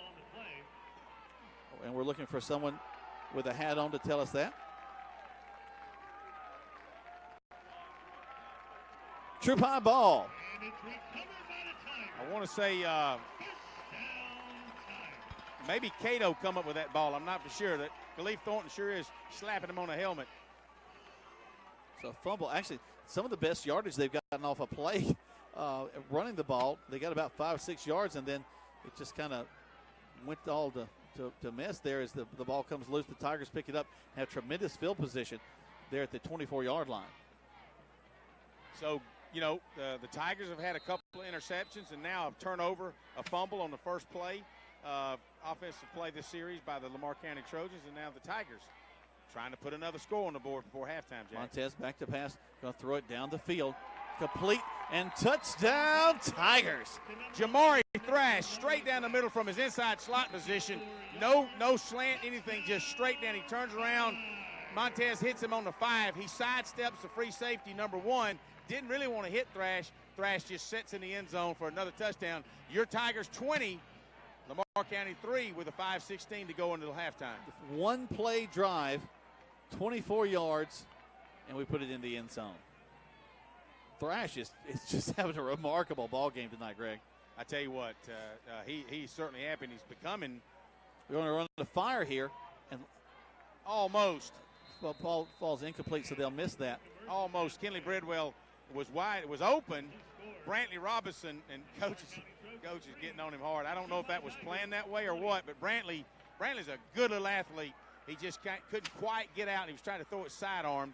Needed just a little bit more muscle behind that. I believe would have converted 2 points that time. Let's keep it here as the teams are coming back on the field pretty quick as Actually, they were just on the field one play ago. I guess like 2 plays, one for Lamar County, one for the Troup High School Tigers.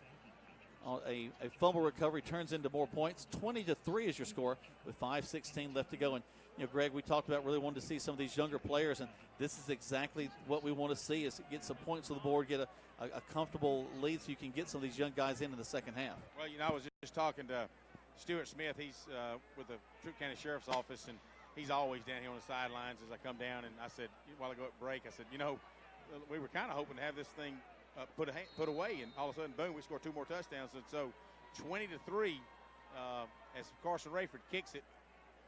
A little more line drive, but still go into the end zone. Bounce down to the band. They'll throw it back and pull it out to the 20, and that's where the the Trojans will have it 1st and 10. Let's take 30 seconds back to the station right here on Eagle Sports. At Wellstar West Georgia Medical Center, we believe teamwork makes all the difference in your health. We believe that skilled people can achieve higher standards and exceptional results.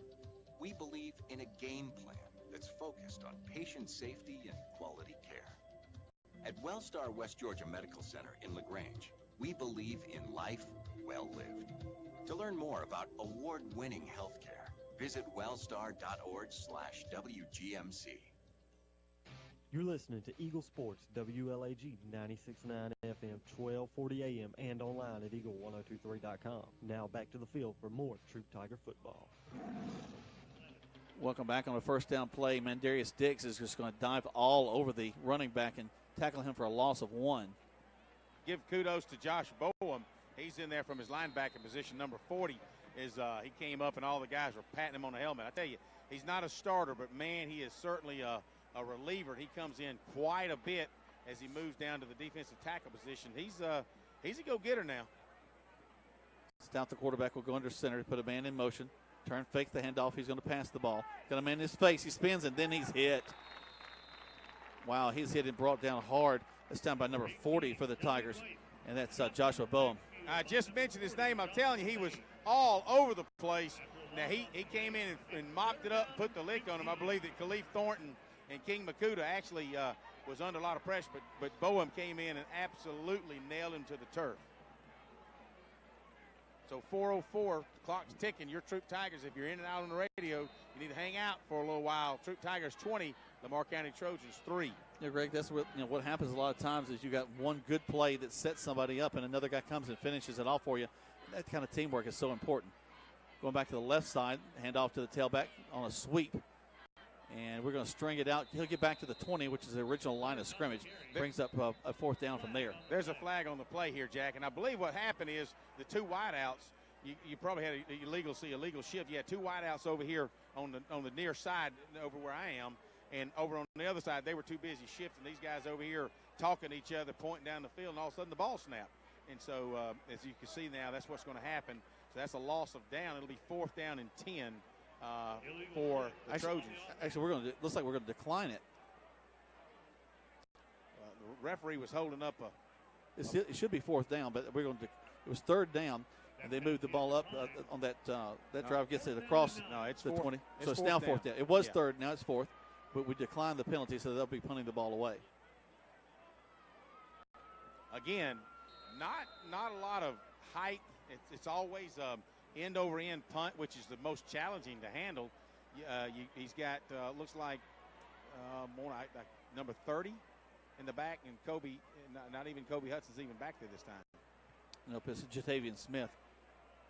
There's the kick. So bounce down and go out to the 40, 35, and roll down to the 32-yard line. And that's where the Tigers will have it 1st and 10 with 3:16 left to go. Let's take 30 seconds back to the station. Tigers leading 20-3 on Eagle Sports. State Farm, this is Gwen. Salutations, Gwen. I have car insurance, but I want to protect the rest of the stuff in my apartment. Some of my action figures were ruined recently. We can add a renter's policy. For the cost of 1 action figure, we can protect your entire army of action figures against fire, theft, burst pipes. Great! You have no idea how hard it is untangling wet alien hair. Add renter's insurance to your auto policy and get to a better state. State Farm. For a money-saving way to protect your possessions, call Agent Matt Orr on the square in downtown LaGrange. You're listening to Eagle Sports, WLAG 96.9 FM, 1240 AM, and online at eagle1023.com. Now back to more Troup Tiger football. Welcome back. Here come the Tigers. They'll put 2 men to the top side. Montez will call for it. Take the snap, back to pass, looking, throwing across the middle. And a beautiful catch, complete across the middle of the field. And this time he's going to target Jarrell Smith. Hey, he came right back to Jarrell Smith after attempted a touchdown pass that was intercepted in the end zone a couple of series ago. He comes in for about a 22-yard gain on a slant pattern from Smith, so nice grab. Right back to the line of scrimmage. Montez going to throw a quick out to his tailback. He's going to get to the, actually going to stay in bounds. He's almost went out of bounds right around the 50. He stays on his feet, goes across the 40, and close to another first down. There's a flag on the play, but I believe it's going to be either a horse collar, which he broke away from, or an incidental face mask, which he also broke away from. And I know I'm on the other side of the field, but that's what it looked like as he was beginning to get tackled on the first when he's only picked up about 4 yards. So let's see what the referee has to say. Looking at the man with a white hat, and looks like it's going to go against the Tigers. Yep, they're going to start marching it off. A block in the back against the Tigers is what they're going to call instead. That may be why he broke loose to off that tackle. He may have, one of our guys may have come out there and blocked him off the tackle in the back. Again, I'm far enough away I couldn't really tell that, but it certainly looked something caused that hesitation, and then he broke loose. So the Tigers now looking at first down and 15. Trips to this near side. Montez will roll his tailback, Carlisle, to his left. Takes the snap, backing up to pass. They got a little rush on him this time. We go to the short side of the field, and they're going to get tackled there at about the 45-yard line. Bridwell from his tight end position rolls out to the far side, picks up about 8 yards. We were already in the whole 5 yards. 2nd and 5 now. So we picked up 10 yards on that pass play. Again, we talked earlier when Kinley scored the touchdown. That's just one other receiver that you got to really keep your eye on. And he can block well too, Greg. 3 guys, Trips over on this near side. Montez will call for it. Steps out. There's the quick out. Oh, it's going to fall incomplete. That was a forward pass, though. Mark Anthony Dixon, I believe, didn't really kind of come up on it like he should have, but I believe he was looking to run the ball before he caught it. That was, it happens to the best of us, I'm telling you, Jack.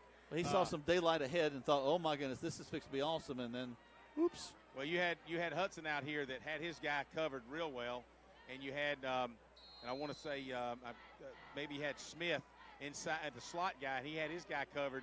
So it had all the makings of a good play, and I think Mark Anthony just kind of looked like he was going to run it before he could get a hold of it. Carlisle will stay in the backfield just to the right of Montez. Crow will take it, and he'll hand it all off, actually fake the handoff, and throw to the wingback on the split end on the right. They'll fall incomplete. Bring up a 4th down. It's 4th down and 5. I go for it here, Greg. I was going to say, well, look back with 2:22 left. Then this is where Lamar County coaching staff might get a little, maybe not. Do you go for it? Because we've had good success moving the football, but this particular series with that block in the back moved it back to 1st and 15, and now it's 4th and 6 or 4th and 5, and so you could punt it, or let's see what happens. It's pretty good, and the defense has been playing lights out. Montez going to swing it out, and we're going to get the first down and more to the 40. 30, and then out of bounds. Actually, they're going to keep him in bounds there. They'll keep him in bounds. He grabbed him. I thought it might have been a horse collar. There's a flag on the play on the other side over close to the hash marks. A block at the knees. So a low block that's going to go against the Tigers. That'll bring it back.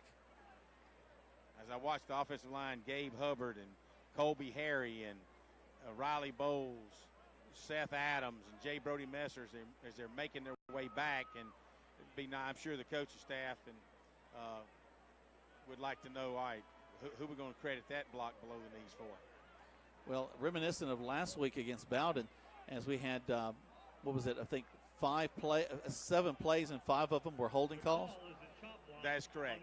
So it looks like the Tigers have elected to punt, as I see Brantley Robinson going out on the field. So Brantley's a long snapper, as you see Carson Rayford also going back.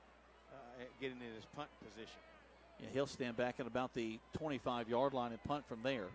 Brantley wrestles on our squad. He's a senior this year. He'll be wrestling at the 132, either 126 or 132, to show you how small he is. Now, he's very good athlete, strong for his size, but he stands at about 5'5", 132, and he's your long snapper. There's a snap, low snap, rolls up, and we're going to keep it, and we're going to get tackled back at the 25-yard line, and that did not go well. You know, I guess I jinxed him because just as soon as I start bragging about Brantley, he just rolls one across, and it's hard for Carson Rayford to pick the ball up and to do anything with it. He has to just tuck it and run, and, of course, they cover him up. So excellent field position by the Lamar County Trojans as they'll be on the 39-yard line of the Tigers with 2:12 left in halftime. So here comes Lamar County with great field position, so the defense definitely wants to step up here. So bad snap on the punt leads to great field position for them. Ball resting on the 25, as we said.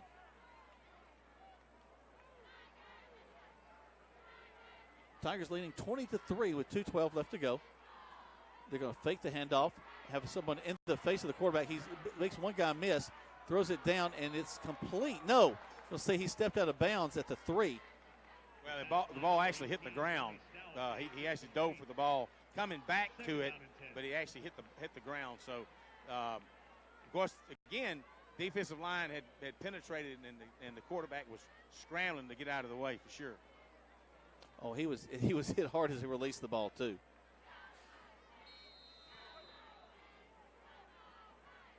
Down to about 2:04 as Lamar County will bring a guy from the sideline. 17 seconds left to go on the play clock. It continues to tick down. They've had one delay of game call on them so far in the ball game.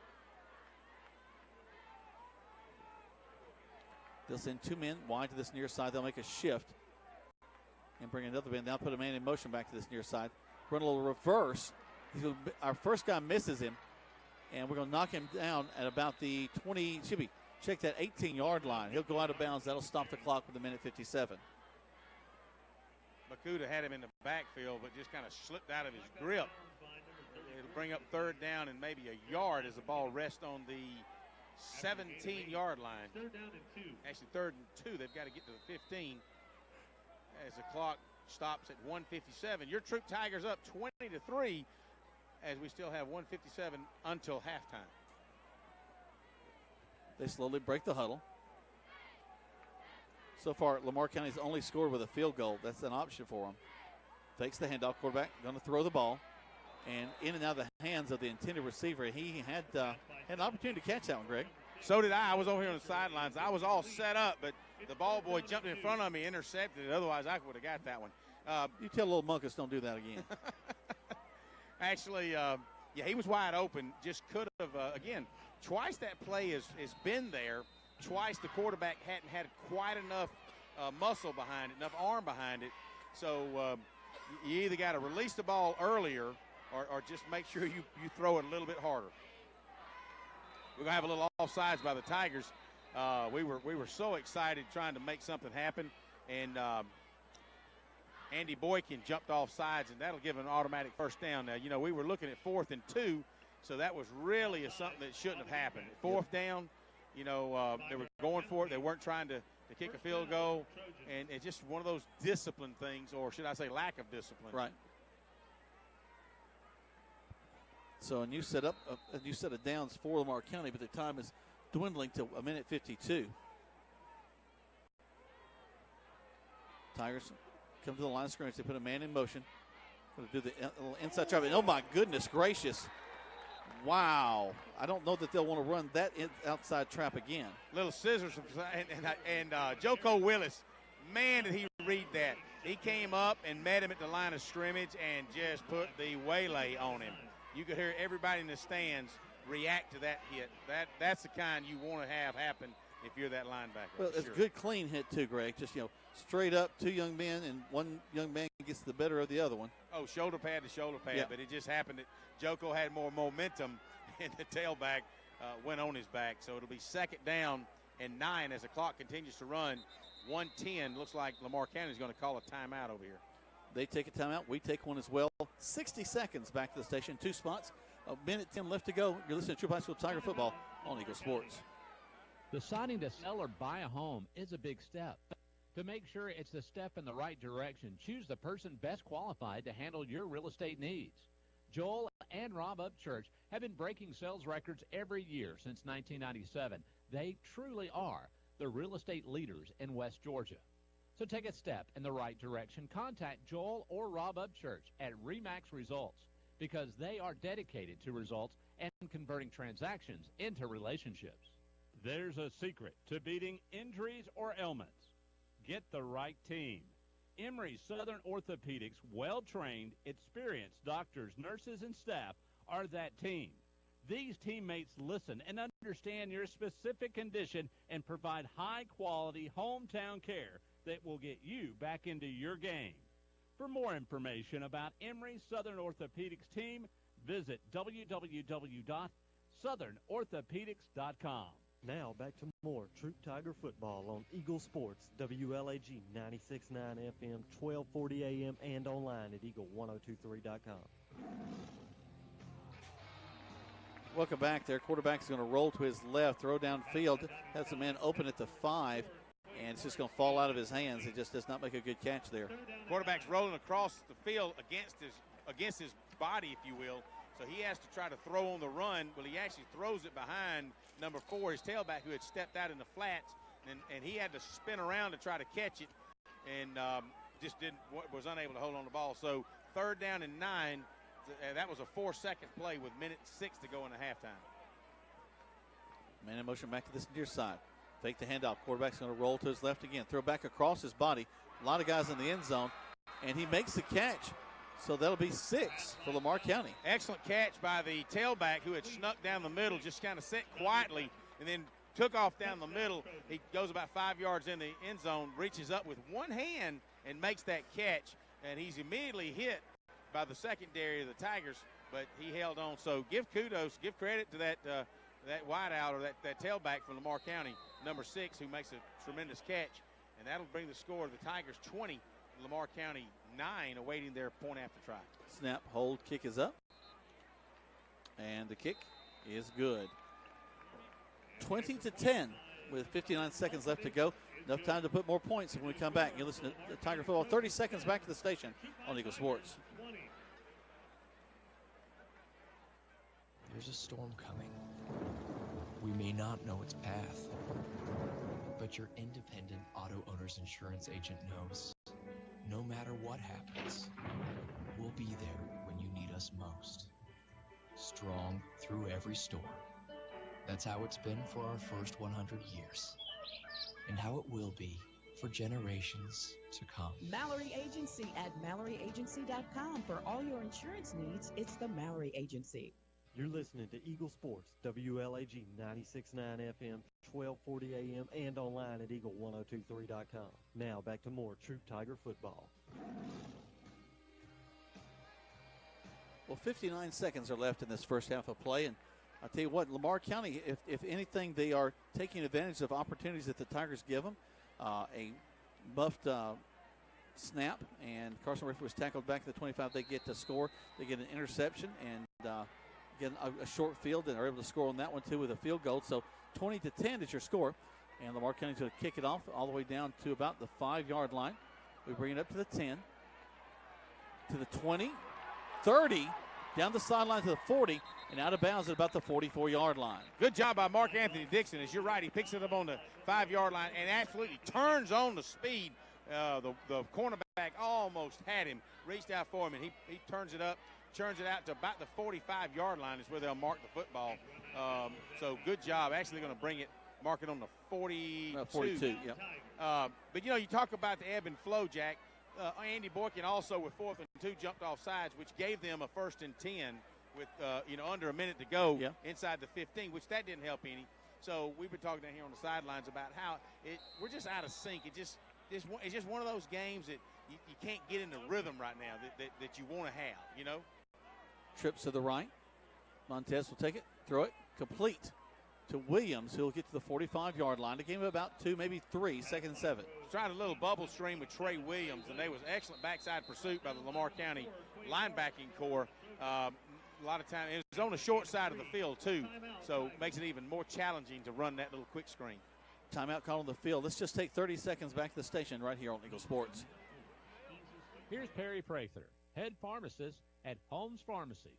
All right, we have the flu shots in. We're going to start giving the flu shots out as of September 1 until we're through with the flu season. We have now the high dose in for 65 and older, and we're able to give flu shots to anyone 13 and older.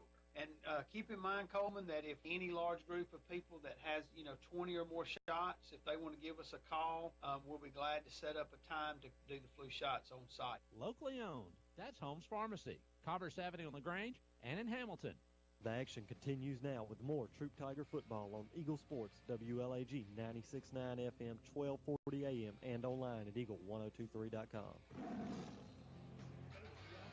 Welcome back to Troup High School Tiger football, live here on Eagle Sports. We appreciate you joining us in all the different ways that you can on 96.9 on the FM, 1240 AM, and on the World Wide Web at eagle1023.com. The Tigers have 40 seconds left to work with in the first half of play. They're leading this game 20-10, and they have the ball right at the 44-yard line. Montez Crow will have a back just to his left, and Carlisle, he'll roll him back to his right now. Twins to the top, takes a snap, looking, going to throw across the middle of the field. We've been successful this one, all game long. We're going to go to the end zone on this one. 10-5, touchdown Tigers! Mark Anthony Dixon on the inside slant, got behind the linebackers, made the nice catch and broke a tackle immediately off to the races, and that's what they needed, is to get a real quick touchdown, and it's not 32, it should have been 20-10, so now they backed it up to 26-10, which is your official score. But again, that pass has been open all night, whether it's been mostly to Jamari Thrash, so they stepped in, let Mark Anthony Dixon take a catch at it. Snap, hold, kick is up. And the kick is good. 27-10, 31 seconds. That's the second one-play drive the Tigers have scored on. Let's take another break. 30 seconds back to the station on Eagle Sports. McLean Food Service is looking for you with immediate Class A route delivery driver positions available for their LaGrange Distribution Center with average earnings annually of $76,000 to $82,000. An A-Class CDL and 9 months of verifiable work experience are required. Visit joinmclean.com/LaGrange to apply. All positions with McLean requires a drug screening and background check. McLean Food Service is an equal opportunity employer. Now back to the field for more Troup Tiger football on Eagle Sports, WLAG 96.9 FM, 1240 AM, and online at eagle1023.com. So Lamar County will get one more shot at this thing. And boy, that's a huge momentum boost for the Tigers to pick up that extra touchdown. 27-10 is your score now. Here comes Carson Rayford, set to kick the ball. He'll step up and boom it. And he'll go all the way into the band in the far end zone. And they'll bring it out to the 20, and that's where they'll have it, 1st and 10. 27-10 is your score. At halftime, we'll let you hear some of the great music from the Troup High School Tiger Marching Band as they continue to solidify their show here in the 4th game of the season. They're, again, in their full uniforms tonight, and we'll see that rock band rocking and rolling back in the back. We'll also try to catch a few folks that might be hanging around up here in the booth and have a conversation with some of those folks. But right now, here comes Lamar County. They've got, as we mentioned, 31 seconds left to work with. Ball will rest on the 20-yard line, and they'll have it there 1st and 10. Well, it'd be nice if we could get a defensive turnover real quick and just scoop and score, see what happens with that. You're mean. Oh, I want to bury him. Quarterback going to run a little option, hand it off inside. He'll get to the 25-yard line. And unless they call a timeout, that will probably be the last play. Actually, there's an injured player down the field. Yeah, it looks like King Makuta. Joko Willis made the initial hit there. He's back up. With a little help from Kevin Martin. That is King Makuta. He's, I don't know what's going on. He's kind of shaking his hands off. But yeah, he's a little shaken off lane and really didn't want to be treated. Just wanted to get off on his own power. Coach G's kind of encouraging Kimaku to hurry up, get off the field. Yep. Something about his arm, he'll give him another one. Just get off the field kind of thing. Yeah. We'll work on it. Let's go. So 25 seconds to go until halftime. Your Troup Tigers 27, Lamar County 10. Lamar County going to hand the ball off in the middle of the field. Not a lot there. And, again, as we said earlier, barring a timeout call, that should do it. 12 seconds. Yeah, the Trojans are walking off the field toward their dressing room, and Tigers are coming across. They'll hit the locker room as well. And at the end of the first half, your score. See if I can get a second with Coach G if he feels like it. 27-10 is the score. As Greg going to try to catch up with Coach G. Yeah, he'll like to say something real quick. All right, just a couple of quick moments. Back and forth first half, Coach. Your thoughts? Not very good. We're playing very uninspired football. We act like we just, I don't know. Maybe we're thinking about school tomorrow. Maybe we got homework. Just as we talked about on the radio, that's what you want to hear from a passionate coach like that. You know what? Some of these fans, he's not going to sugarcoat it for you. He's not happy with the play of the Tigers, and I guarantee you they're going to know about it in this locker room. Yeah, we may be up by 17 points, but it's not the way he wants it. Now, you think, Greg, we've got 2 interceptions on the ball game, and we've let them score 10 on a team that we should be able to stop. So we'll talk about that more here as we go into halftime. But right now, we've got the bands coming out of the field. We're going to take let's take 6 spots back to the station, 6 different spots back to the station as the Tigers are leading 27-10 right here on Eagle Sports. At Wellstar West Georgia Medical Center, we believe teamwork makes all the difference in your health. We believe that skilled people can achieve higher standards and exceptional results. We believe in a game plan that's focused on patient safety and quality care. At Wellstar West Georgia Medical Center in LaGrange, we believe in life well lived. To learn more about award-winning healthcare, visit wellstar.org/WGMC. When a football team ends up with 12 men on the field, it means somebody forgot to double check. And when you end up paying more for your car insurance than you need, it could also mean somebody forgot to double check. That's why State Farm will do a free discount double check by going through your policies to make sure you're getting all the discounts you deserve. Because those discounts mean big league savings. It pays to double check.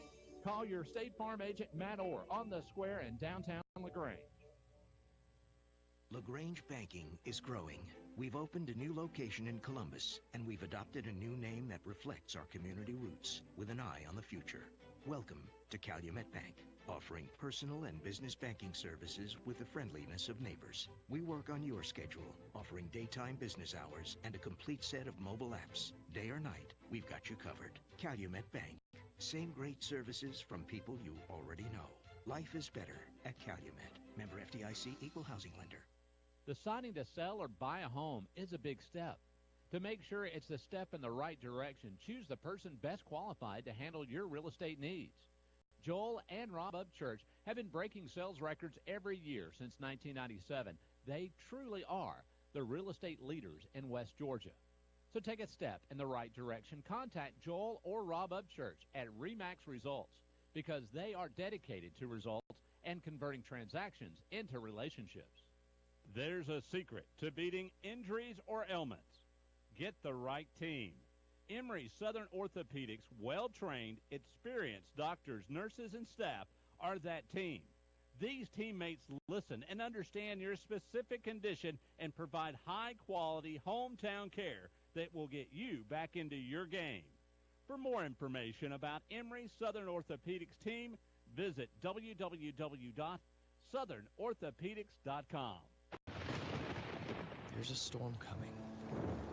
We may not know its path, but your independent auto owner's insurance agent knows no matter what happens, we'll be there when you need us most. Strong through every storm.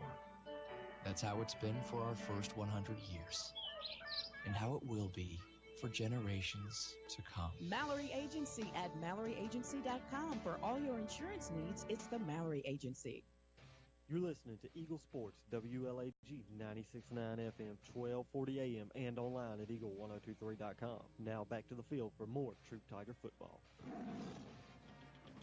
Welcome back to Troup High School Tiger football. Jack Mormon, Greg Hicks live here from Callaway Stadium. It's halftime. We're listening to the band from Lamar County. The Marching Trojans, 27-10 is your score. And very passionate Coach G as he was heading in for halftime. Not real pleased with some of the play, calling it uninspired. You deal with kind of expectation that he has when you're leading 27-10. But, we've really given them the opportunities for the points that they've got. Greg, not sure if you still got your ears on there. Are you still there? I am. Okay.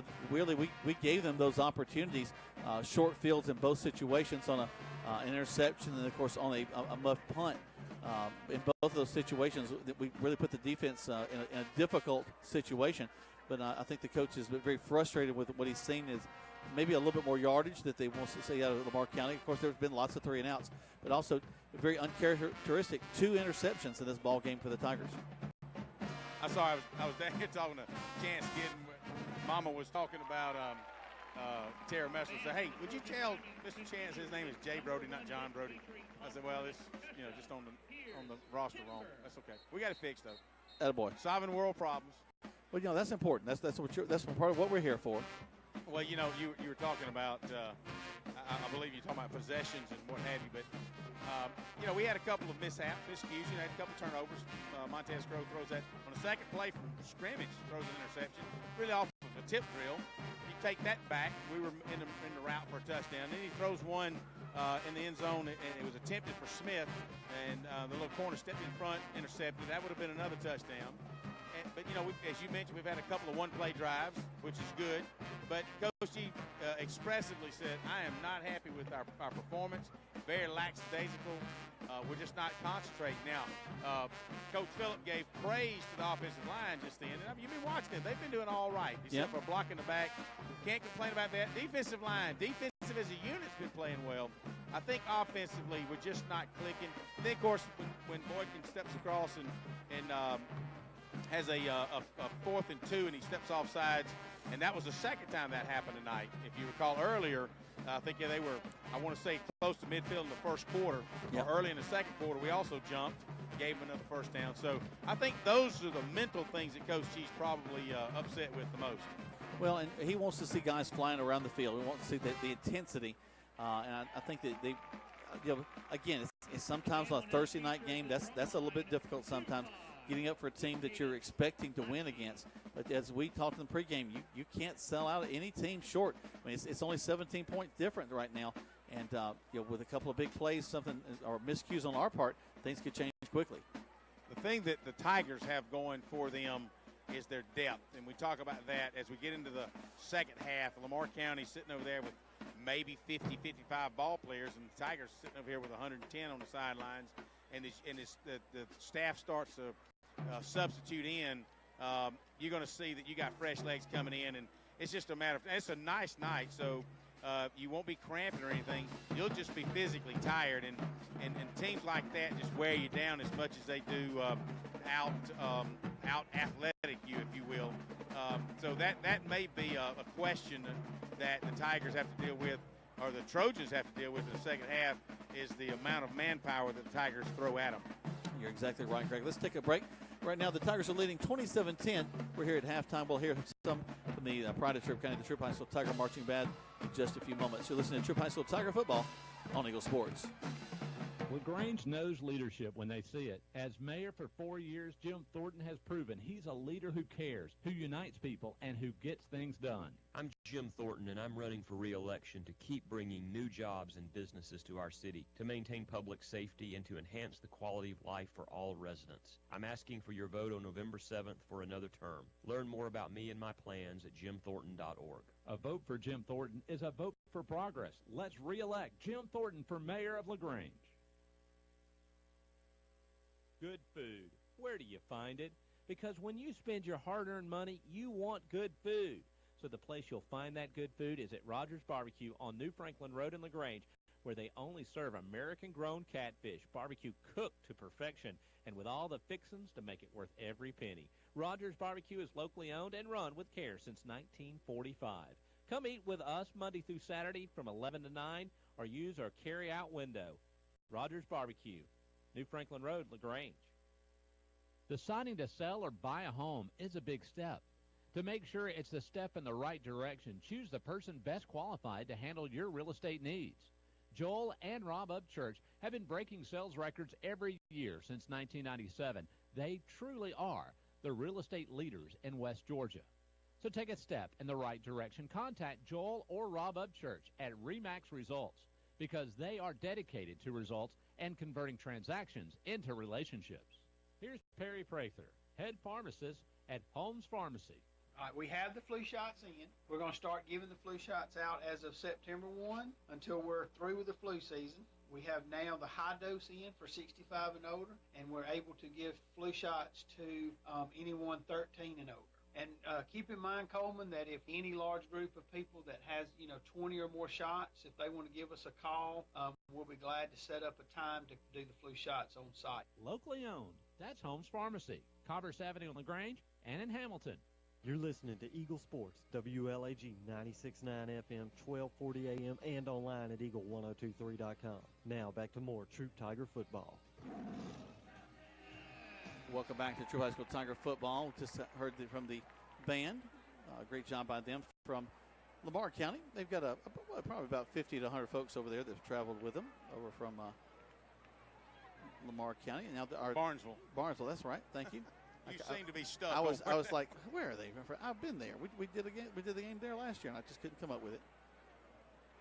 I think we took 85, got off on 100, and cut back up through Sharpsburg, and trying to do my Greg Hicks directional thing there. Yeah, well, you got to have a GPS between those ears up there, buddy. Greg positioning satellite. That's it. We're in the middle of halftime, but let me just walk through the scoring and tell you a little about how things went in this contest as the band's getting ready. We begin with we won the toss, so we'll actually have the ball coming up in the second half of play. Lamar County had the ball first and 10. They went 3 and out, punted to us. But on the second play, as Greg mentioned, we threw an interception, and and also a big penalty. They got the ball on the 46-yard line.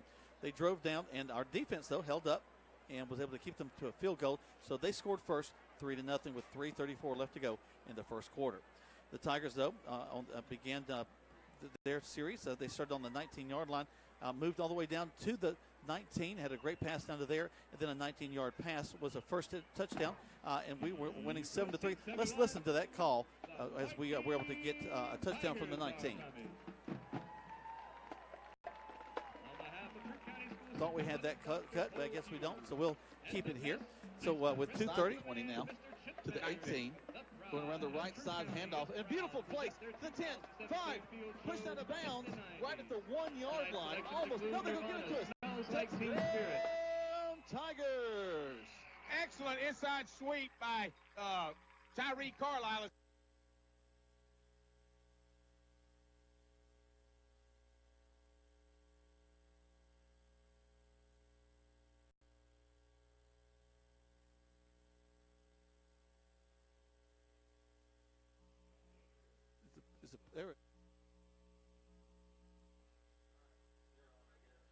Welcome back. Sorry about that. We had a little trouble with the things there. With the rock band's going to be rocking on the sideline. We'll hear that in the background. But again, the Tigers were leading, as we mentioned, 7-3. And the second quarter, we were able to go back and forth Lamar County. We were 3 and out a couple of times. We brought in Sidney Lawson, the backup quarterback, gave him an opportunity and a couple of drives there. Lamar County ended up punting the ball several times, but in the second quarter, we got things going a little bit more in our favor. We started from the 36, had a couple of plays down the field, and then a touchdown pass to Kinley Bridwell right across the middle on he scored, and it was 14-3 after the Carson Rayford point after touchdown. 5:29 left to go in the first half. Lamar County then fumbled the ball on the subsequent next play after they got it on the kickoff, and then we went one play into the end zone with Jamari Thrash. So 20-3, we actually missed the extra point. A fire was called. Not sure if that was something they were practicing or if we just had a little miscue there. But within less than 30 seconds, we scored 2 touchdowns there. Lamar County got the ball 3 and out. Tigers got the ball. We're moving the ball a little bit, but then a bad snap to Carson Rayford on a punt. They get the ball all the way down inside the 20. They're able to take that into the end zone. and we're still leading 20-10 with 59 seconds left to go in the first half. But the Tigers got a little aggravated with that, so they want to put some more points on the board. So in a one-play drive, Dixon is able to take it all the way down and puts it in the end zone. So 27-10 with 31 seconds was the score, and that's the way it is right now as we're here in halftime. Let's take another quick break. 4 spots back to the station. We'll let you hear some of the band, and we'll talk to Greg and get ready for the second half of play right here on Eagle Sports. LaGrange knows leadership when they see it. As mayor for 4 years, Jim Thornton has proven he's a leader who cares, who unites people, and who gets things done. I'm Jim Thornton, and I'm running for re-election to keep bringing new jobs and businesses to our city, to maintain public safety, and to enhance the quality of life for all residents. I'm asking for your vote on November 7th for another term. Learn more about me and my plans at jimthornton.org. A vote for Jim Thornton is a vote for progress. Let's re-elect Jim Thornton for mayor of LaGrange. Here's Perry Prather, head pharmacist at Holmes Pharmacy. All right, we have the flu shots in. We're going to start giving the flu shots out as of September 1 until we're through with the flu season. We have now the high dose in for 65 and older, and we're able to give flu shots to anyone 13 and older. And keep in mind, Coleman, that if any large group of people that has, 20 or more shots, if they want to give us a call, we'll be glad to set up a time to do the flu shots on site. Locally owned. That's Holmes Pharmacy, Commerce Avenue in LaGrange and in Hamilton. There's a storm coming. We may not know its path, but your independent auto owner's insurance agent knows no matter what happens, we'll be there when you need us most. Strong through every storm. That's how it's been for our first 100 years, and how it will be for generations to come. Mallory Agency at MalloryAgency.com. For all your insurance needs, it's the Mallory Agency. Good food. Where do you find it? Because when you spend your hard-earned money, you want good food. So the place you'll find that good food is at Rogers Barbecue on New Franklin Road in LaGrange, where they only serve American-grown catfish, barbecue cooked to perfection, and with all the fixings to make it worth every penny. Rogers Barbecue is locally owned and run with care since 1945. Come eat with us Monday through Saturday from 11 to 9 or use our carry-out window.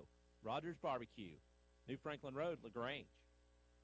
Now back to more Troup Tiger football on Eagle Sports, WLAG 96.9 FM, 1240 AM, and online at eagle1023.com.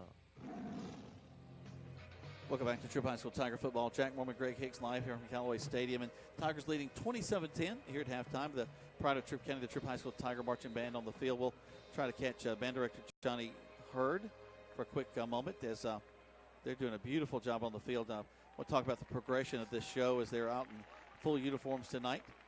And everybody's doing all the things to make this show go.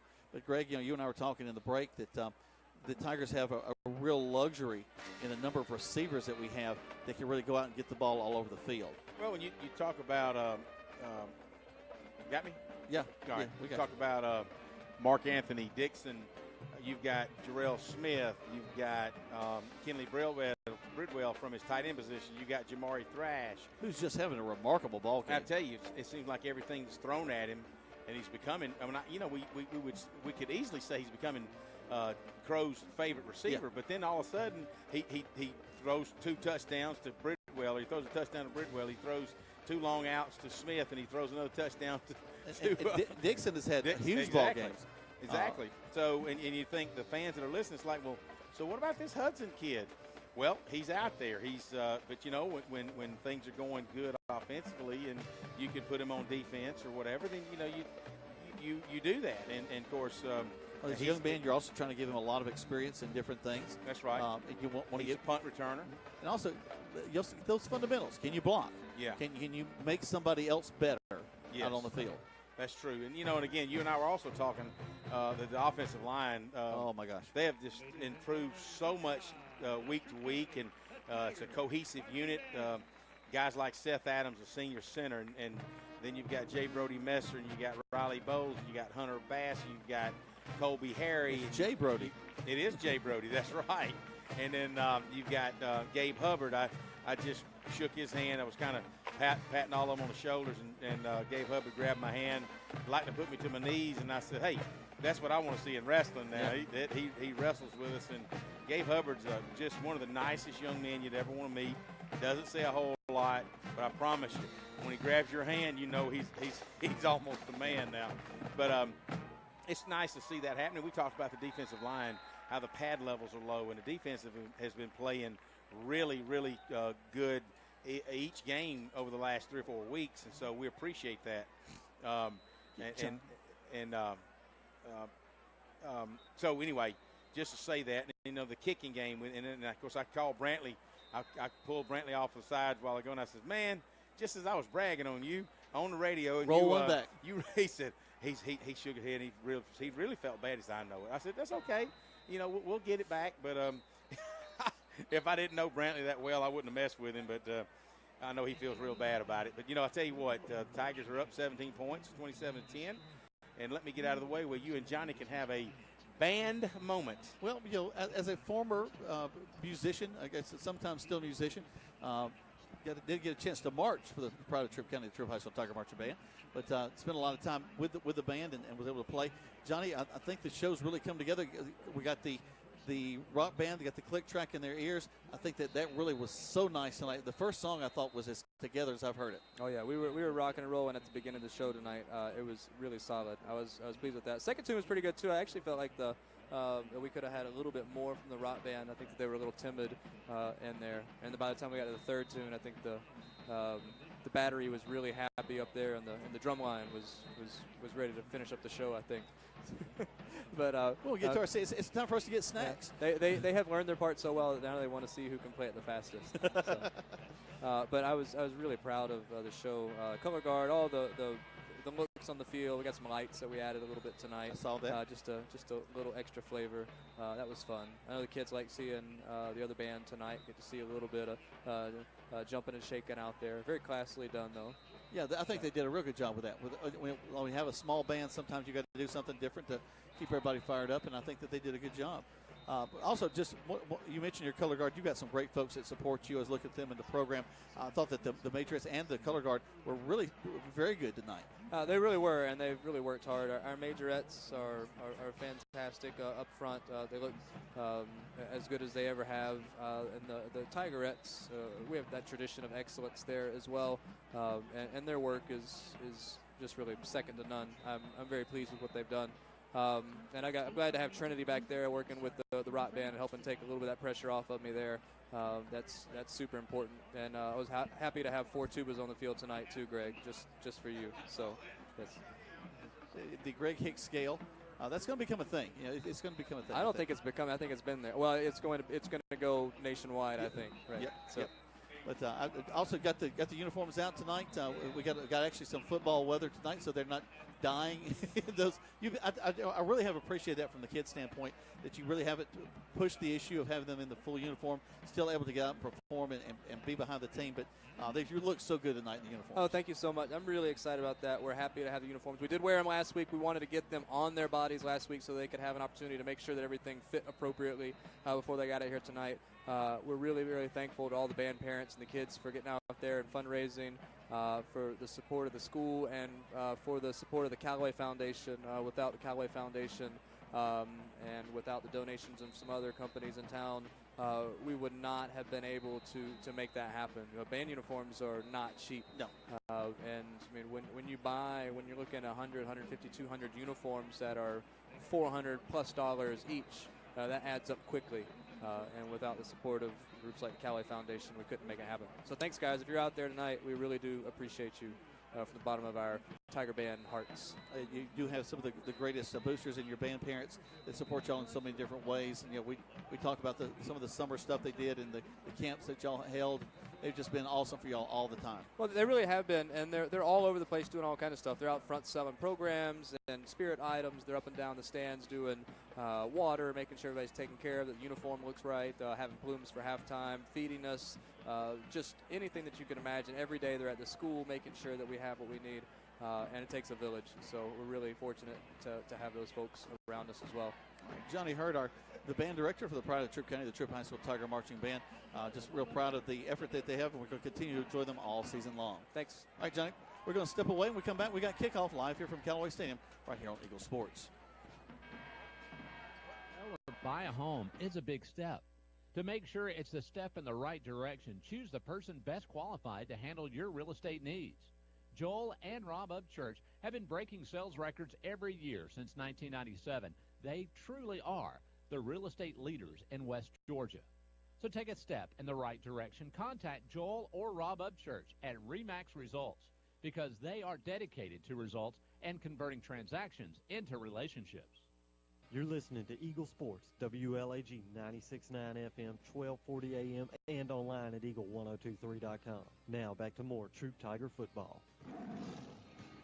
Welcome back to Troup High School Tiger football as Greg gets his ball cap on and gets his headphones on and gets everything kind of hooked up there. Now, you're not getting too cold down on the field there, are you, Greg? Are you comfortable? I'm actually, it's actually nice down.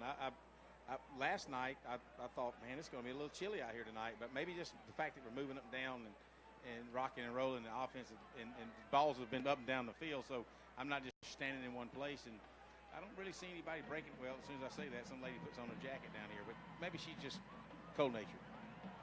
But here we go. Lamar County going to kick the ball off, moving left to right on your radio dial. Tigers not expecting to go too deep. They're standing at about the 15. Watch the onside. You don't know what's going to happen. That's what they're going to do. They're going to kick it intermediate. Fair catch called for it about the 35-yard line. We'll take a knee, and that's what the Tigers will have it 1st and 10. Jarrell Smith backs up to about the 33-yard line and waves his hand, picks it up, takes a knee down. And, Bowden tried to do that last week, tried to keep it away from Hudson and Thrash, and didn't want to see those guys running down the field. And because Mark Anthony returned one against Kendrick down at Connect Stadium a couple Saturdays ago, if we remember. As a matter of fact, it was the opening kickoff. Yep. We didn't even get a chance to get on offense. And then he scored a touchdown on the subsequent drive after that. That's right. So a lot of teams know that we've got some athletes back there on the kickoff return team, and we just like to keep it away from them. Fresh set of minutes, fresh set of downs as we get things started here in the second half of play. A little problem with the chain crew on the far side. I think they had some chain wrapped around one of the stanchions. And here we go. We'll go trips to the top end. That'll be the right side of the quarterback, Montez Crow. Again, if you're visualizing it, they're moving right to left. So their backs are to the stadium and to the auditorium. And they'll be heading towards the scoreboard. Montez checks the sideline, gets his play. Steps up, will take the snap, back to pass. Got some time looking, throws it out there. Got a man downfield. It's going to fall incomplete, 2nd down. He was hit from the backside, Jack, by number 4. One of their linebackers, very aggressive kid, came in, and about the time he was moving his arm forward, he got hit in the back. Really, he didn't get tackled or anything. He just got kind of pushed in the back by that defender. Yeah, kind of threw the trajectory off. Quay Parks, he's been all over the field, both on offense and defense for Lamar County. And, other than just sheer numbers on the football team, when you look down, they've got some good-looking athletes. I've been on the sidelines for the first half, and good-looking skill players. Montez will throw it again. He'll just throw a little swing pass out to the right. We'll try to get to the corner. Still on our feet as we get down to out the other side of the 40, at the 43-yard line. If they spot it where they think they're going to at the 44, that's a 1st down. He's right. He had to go. It is a 1st down, as the referee just said. They're going to move the chains. And just a little screen pass. You see the offensive line just kind of hit them a lick and then just let them come back. If you notice, you had 4 white shirts chasing Montez back, which is just exactly how the play's drawn up. A little bit of a draw there as Montez is going to hand the ball off to Carlisle. Carlisle, lots of running room across the 40 to the 35-30, out of bounds at the 25.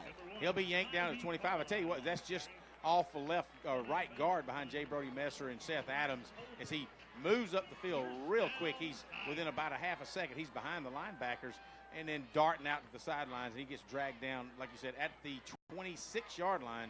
1st down for the Tigers. 11:33. Second half just underway. If you just joined us, your Troup Tigers 27, Lamar County 10. Crow will take it, hand the ball off again. This time it looks like it's going to be Williams. No, that's Carlisle to the left, then back to the right. Another 1st down near the 15, actually to the 13-yard line.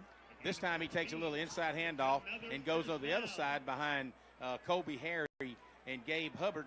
and along with Seth Adams there at center, and he cuts it back upfield, picks up another first down as the ball's resting now just inside the 15 to about the 14-yard line. Crow quickly gets his line back there. It's Williams. Will step in the backfield with him. Looking downfield, throws across the middle into some traffic, and they're playing prevent back there. There are 4 guys around the ball. You had trips to the left side over here on the Troup sidelines, and you had really a single wide out to the right, but Kenley Bridwell had slipped out about 4 feet off, but still on the line of scrimmage, and he kind of slanted across and was just inside the end zone, and the ball was thrown just a little bit high, and the free safety was converging in on him and was hitting him about the time he would have caught the football. Montez looking to swing it out, and does on the far side. And they're going to be right there on top of us. Get back to the line of scrimmage. That's all we're going to do. There's a flag on the play, and I'm going to guess because the Lamar County Trojans linebacking core had pinned their ears back, and we're on an all-out blitz. And I'm afraid we may have a holding call by the Tigers. But you're right. Montez felt the pressure, tried to sidearm it out to the tailback, and Carlisle and just didn't go anywhere with that one. They're talking to the officials. Second down and 10 is what we're looking at, but it could be brought back quite a bit. And they replay the down. Looks like Lamar County is going to take the penalty and move the Tigers back. It should be probably 1st and 15 or 1st and 20. Let's see what happens. A holding call against the Tigers. Yep, they'll back them up 10 yards from the line of scrimmage. So instead of resting on the 15, it'll be now out to the 25-yard line. So it'll be first down. Actually, a loss of down. It'll be second down and 20 for the Tigers. Well, that would be a no-brainer. To take the penalty. Actually, it's a 15. With 15 now, they moved it back a little bit more. So they'll have the ball at the 32-yard line, 31. So it'll be second and 25. Yep. Second, a whole bunch. Fake the handoff, throw across the middle, high, and intercepted. Tipped and intercepted. And they've got some running room. We missed once, we missed twice. He's still on his feet across the 50, down to the 40-yard line, and finally brought down. And we've seen it earlier in the ball game. We reach up, tip a ball, and it goes down, and they pick it off. An injured Tiger on the field as well. Kenley Bridwell, really the same play that was called on the touchdown, or attempted touchdown earlier, 2 plays ago. Kenley goes across the middle. He reaches up, and he's stretched out straight up, and as soon as he makes the attempt to catch it, the free safety nails him on the hip pad, and he tried to get up and jog about 10 yards, and he fell back down. Evidently, the pain on the hip bone is just so hard. I don't know that he knocked his breath out because he's grabbing his right hip, which is where he got hit on. Who knows? You know he's in a lot of pain, but as the Tiger trainers and Dr. Martin is out taking a look at Kenley Bridwell. We're going to step away. We'll do 60 seconds back to the station as we take a look at this young man. Tigers leading 27-10 on Eagle Sports. At Wellstar West Georgia Medical Center, we believe teamwork makes all the difference in your health. We believe that skilled people can achieve higher standards and exceptional results. We believe in a game plan that's focused on patient safety and quality care. At Wellstar West Georgia Medical Center in LaGrange, we believe in life well lived. To learn more about award-winning healthcare, visit wellstar.org/WGMC. There's a storm coming. We may not know its path, but your independent auto owner's insurance agent knows no matter what happens, we'll be there when you need us most. Strong through every storm. That's how it's been for our first 100 years, and how it will be for generations to come. Mallory Agency at MalloryAgency.com. For all your insurance needs, it's the Mallory Agency. The action continues now with more Troup Tiger football on Eagle Sports, WLAG 96.9 FM, 1240 AM, and online at Eagle1023.com. Welcome back to Troup High School Tiger football. 10:48 left to go in the third quarter play. 27-10 is your score. An injured Tiger down on the field about the 25-yard line. They're continuing to check on him and work on him, make sure he's okay. Tiger defense will have to step back on the field. We had an interception brought back all the way down to the 37-yard line. And Kinley's going to walk off on his own. That's a great sign. But you're careful. You'll make sure everything's okay. And he definitely got his bell rug a little bit. Slowly making his way off the field. I'm going to check on him. That's Kinley Bridwell, our tight end, and I believe he got he got hit in the right hip as he was going up to make that catch. He got up, he tried to jog back in, but just couldn't do it. So I'm going to kind of get an update. See, he's still holding his hip, so let's see what Dr. Martin says if we can get an update. So here comes Lamar County. As we mentioned, the ball resting on the 37-yard line. That's where they'll have it there, 1st and 10. Tiger defense looking to really step things up here and make a big stop. They're going to need to if they want to keep them off the field. I mean, out of the end zone and off the board. The quarterback, Stout, will go under center. He'll have 2 men to his left, split out wide. Puts a man in motion, puts 2 men in motion, and I think that's going to be offsides against them. That you can't move 2 guys once everybody's set. So that'll back him up 5. So that's a big help to the offense. He's on the other side of the 40-yard line. Ball will rest on about the 42. They won't huddle. They'll get right back to the line of scrimmage. 10:48 left to go in the 3rd. Tigers leading 27-10. They'll shift 2 guys that did not get set this time. Wing to the left side, and everybody's going left, including their tailback, Quay. He's going to go to the end zone. Looks like 20, 10, 5, all the way down. Student body left for Lamar County. There's a flag on the play, too, back here on the 37-yard line. It's got all the intentions of holding, indications of holding here. So it looks like that'll come back. But Greg, sleep at the wheel kind of moment there. The Tigers really, nobody touched the young man Quay going around that left side. Well, no, but you had all the Tigers linebacker corps blitzing. Actually, ironically, they were going to that side. Hey, Rockwood Yard. And just over pursued, and he snuck the only hole that was open. He took advantage of it.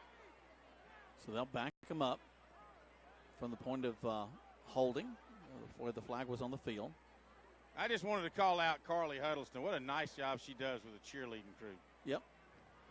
As Miss Keith, do you believe she stuck her tongue out at me like that? Y'all are all nuts over here, right? First down and 19. And this is those Having moments. fun with the cheerleaders. These are those moments where Greg gets distracted, forget where he is. So here we go. Well, hey, there was a break in the action. Ball rests on the 46. Here comes Lamar County with a fresh set of downs. First, they're going to pass the ball. Quarterback throws across his body to the middle of the field and falls incomplete. And wow, we wanted to tattoo that young man, but great restraint on the part of our defensive back for not putting a helmet on him. Second down and 19. There's a little misdirection in the backfield, and was able to, he had to once again throw across his body, and you're throwing in the middle of traffic, right in the middle of the field, so could have been easily picked off as well. Lamar County taking their time in the huddle. 18 seconds left on the play clock. If you just join us in and out, your Troup Tigers 27, Lamar County Trojans 10. We're about just underway in the 3rd quarter. Inside handoff to the tailback, Quay. Ball's on the ground. And looks like the Tigers may get on it. Looks like Joko Willis made the initial hit, and coming off the ground with it is number, looks like 33. Cato might have recovered that fumble. We'll give it to him. And the Tigers with a big defensive stand there. Now, just 2-3 plays earlier, Lamar County had gone for a touchdown off a left side sweep, but it was called back on a holding. So Tigers now have a turnover, need to take advantage of that turnover. The Tigers with the ball resting on the 42-yard line now. And watch him take a shot down the field again. Greg, we really haven't seen the shots down the sidelines. Our shots have been down the middle of the field tonight. Well, the second play from scrimmage, if you recall, on that tipped interception, that was a go route with Thrash down the sidelines. That's about the only thing we've seen down the sideline. We hand the ball off into the line. We get back to the line of scrimmage. That's about it, trying to keep them honest. Well, and it could be. Maybe they're going to throw. Maybe they're going to try to run the football and see what they can do. But on that particular play, no gain. It'll be 2nd and 10.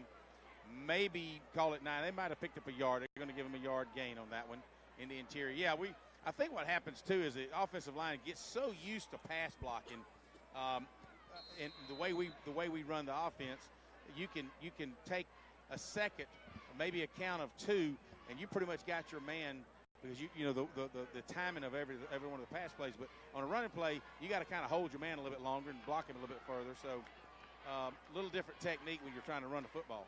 Man in motion back to this near side. Crow back to pass. As a man is in his face, throws downfield. And Greg, his arm may have been hit as he was releasing the ball. It could have been. It was and we've got a Lamar County guy down now. He was all over Jamari Thrash, and Jamari was on a little post route about 18 to 20 yards down the field, and he was just overthrown to the outstretched arms of Thrash. Had he hit him in full stride, of course he would have probably scored. And I believe the young man from Lamar County, the corner that was covering Thrash, when he went down, it looks like he got a heel and probably knocked the breath out of him. Is what it looks like the trainer's doing now. So hopefully that's all that's happened. Love to see that our guys go out on the field to check on the young man for the opposing team. Yeah, you've got Coach Darrell Truitt and J.C. Copeland that ran out there real quick, and I think they're coming back off when they see that it's not a tough injury, other than that I believe he just got the breath knocked out of him, and his trainer is saying, all right, you're good, let's get up. So there he comes. He stands up and makes his way back to the far sideline, and the Tigers will come back out there. 3rd down now and 9. 27-10, as Greg mentioned, is the score. Tigers leading this one. We'll break the huddle and make our way back to the line of scrimmage. Got to get the first down right now. Right now, the second half, our offense hasn't moved the ball quite as well as we would normally expect. Twins to this near side. Montez will call for it. Long snap count this time. Play clock ticks down to 6. Going to throw it down the field and across the middle, and it's going to fall incomplete. Again, this time it's intended for Thrash, and that'll be a 4th down. There's a flag on the play, and let's see, and it could be defensive pass interference. Lamar County coach is arguing that, but when Jamari made his break to the inside, the ball was being thrown. At that time, he got tripped, so he's arguing that call, but I believe we're going to have defensive pass interference. That's exactly right, Greg. So that'll be a 1st down for the Tigers. They'll move the ball across the 50, and the ball will now rest at the 42-yard line of the Trojans. So a nice bit of help there, as we really haven't completed a pass in the last little bit. Trips to this near side, tight end to the right. Crow will have Williams to his right. He's back to pass. Got a man in his face. They're showing a blitz. He escapes and throws downfield. Got a man wide open at the end zone, but just overthrows him. Oh, wow. That looked like a touchdown right there. Well, what happened is as Crow tries to escape the pursuit, he does a good job at doing that. But then again, his momentum is across his body. He sees Mark Anthony on a post route that's breaking in behind the safety, and as Montez's momentum is carrying him toward the sidelines, he lost it, and just as you know, he kind of overthrows or outthrows him. Doesn't really overthrow him. His momentum carries it, and Mark Anthony just couldn't quite catch up to it. Excellent effort. Again, trips to this near side. Once again, they're showing blitz. A low pass, and they're going to call it a pass, not a lateral. That is something we got to be careful of when we throw these little quick outs to the sideline.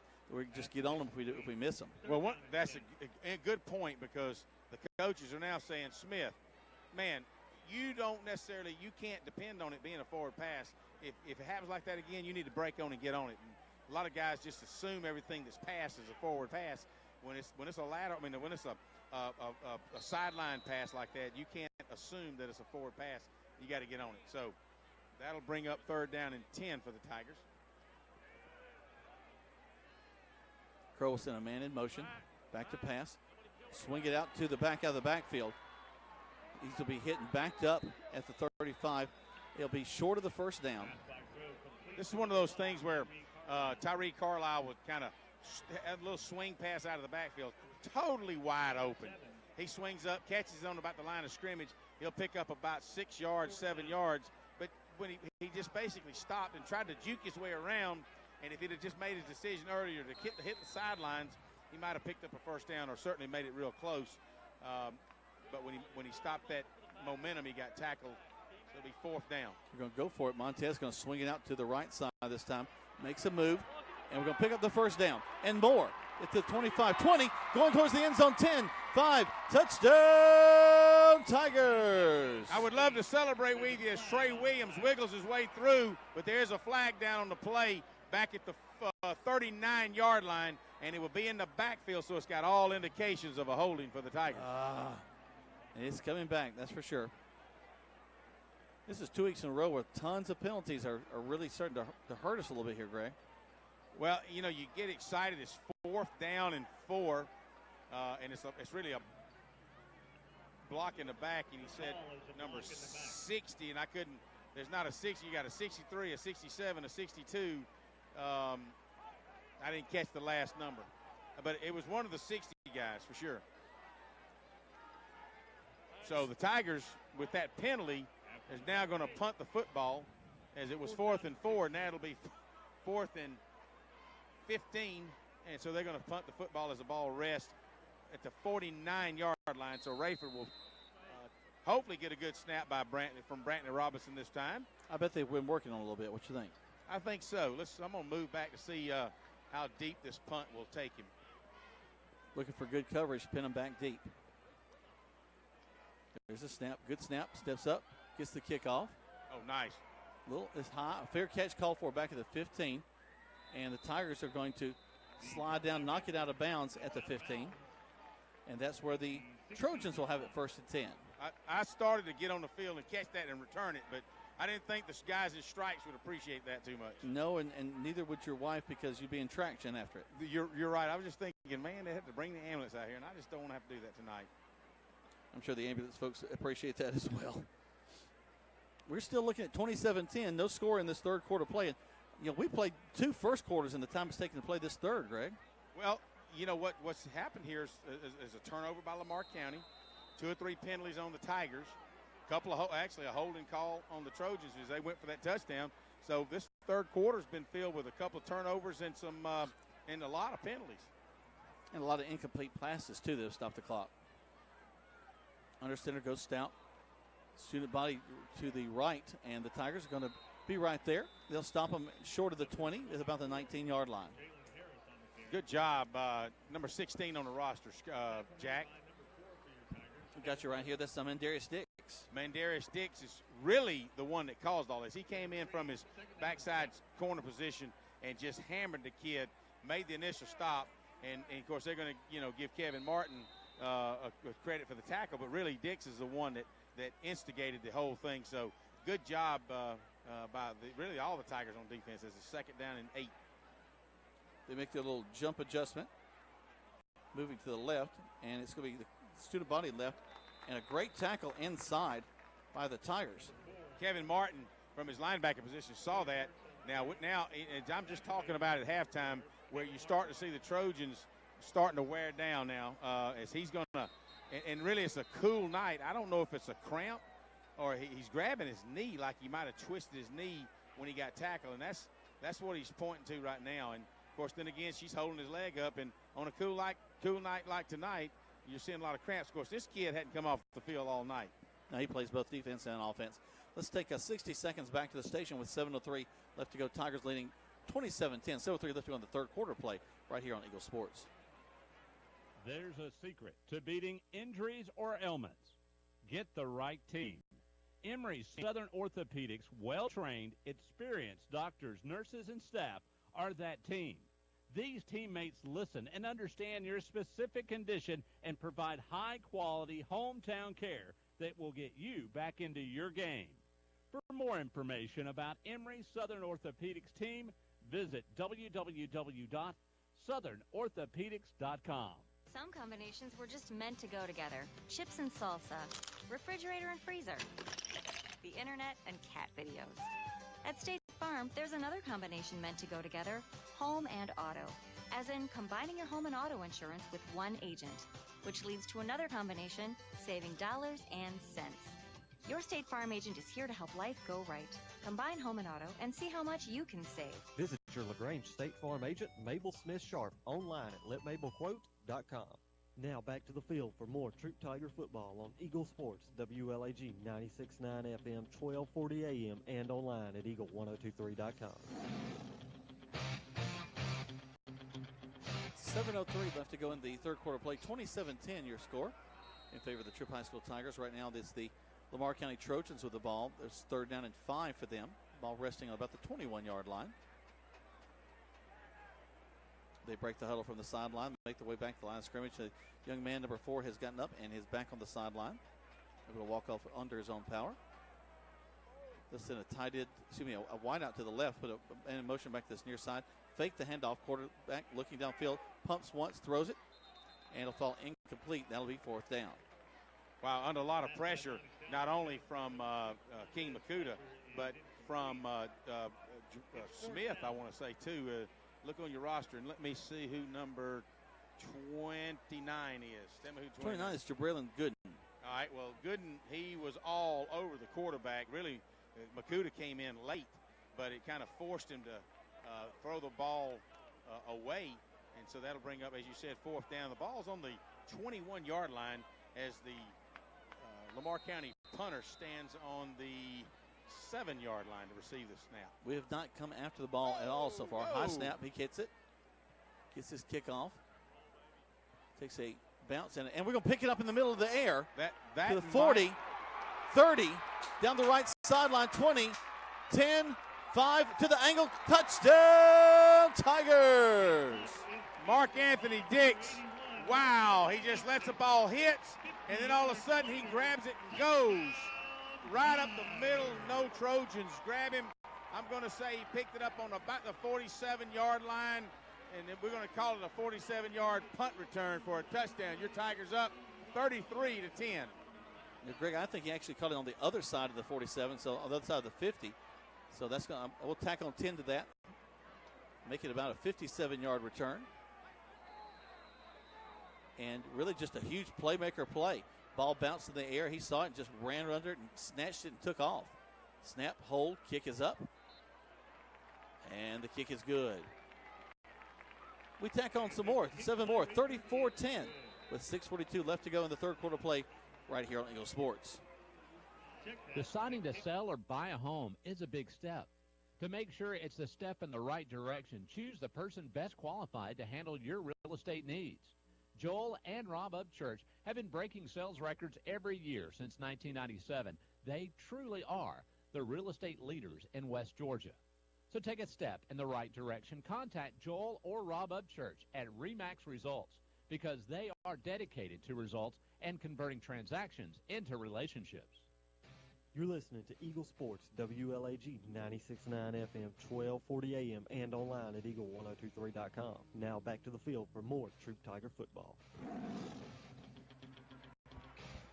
Tigers with a really exciting play as Mark Anthony Dixon picks up the ball near midfield and just goes all the way to the end zone and making people miss all over the place. There's lots of ankles being picked up off the sideline. I was down here with, I want to say Coach Metters, but Chip Metters, the principal. We were talking about how fast Mark Anthony was. He said, I'm not sure he said, I don't know. I said, you think he's 4'2"? He said, I don't know if he's that fast. But he's fast enough nobody can catch him. There's a nice high kick for us. Carson's going to take it all the way down to the 2. Bring it up to the 15. A move at the 20. Ball came up. He got it back and went down at the 25. Whoever 88 is made a really nice catch on the guy's mouthpiece. Popped out, he looks up, and Zy Varner. Varner just reacts, and all of a sudden his mouth, some kid's mouthpiece from Lamar County, boom. And so nice job. All right, there seems to be a little bit of confusion now. I guess they're just waiting for the ball to get. There's a flag on the field, actually, and it might be a late hit by the Tigers since they've got the Trojans over, getting the captain over talking to them. Let's see what we got. Flag's resting just inside the 25-yard line. The white hat's taking his time.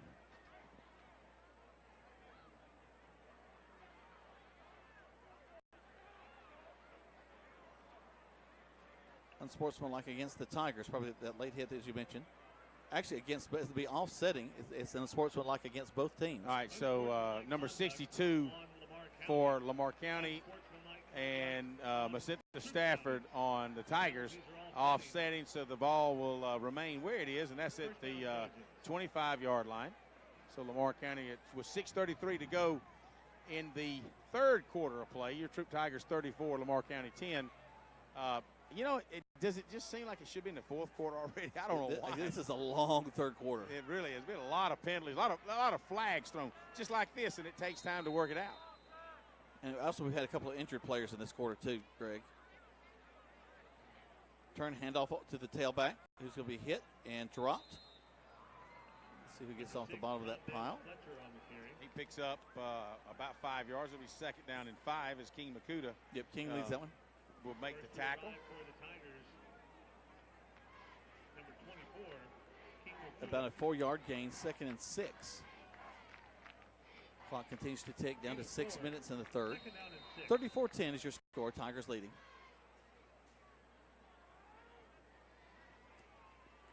Long time on the snap count. Turns quickly, hands off to the tailback. Finds a little seam there. He's going to be just short of the first down. No, he gets it. He gets across the 35.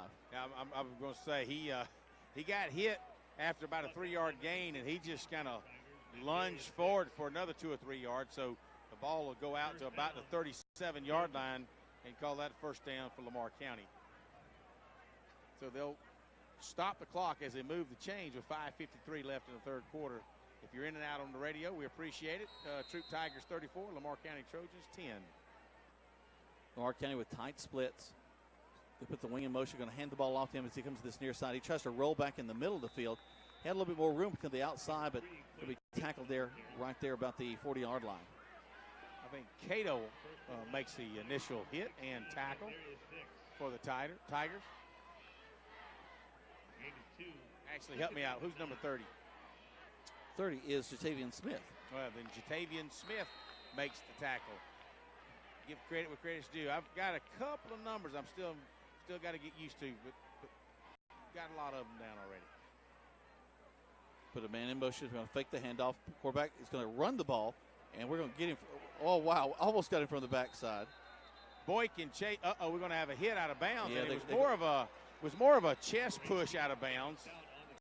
It was actually a whole lot easier than this wrestling takedown in the first half. As I'm sitting here, you remember when Dix got thrown down on the ground.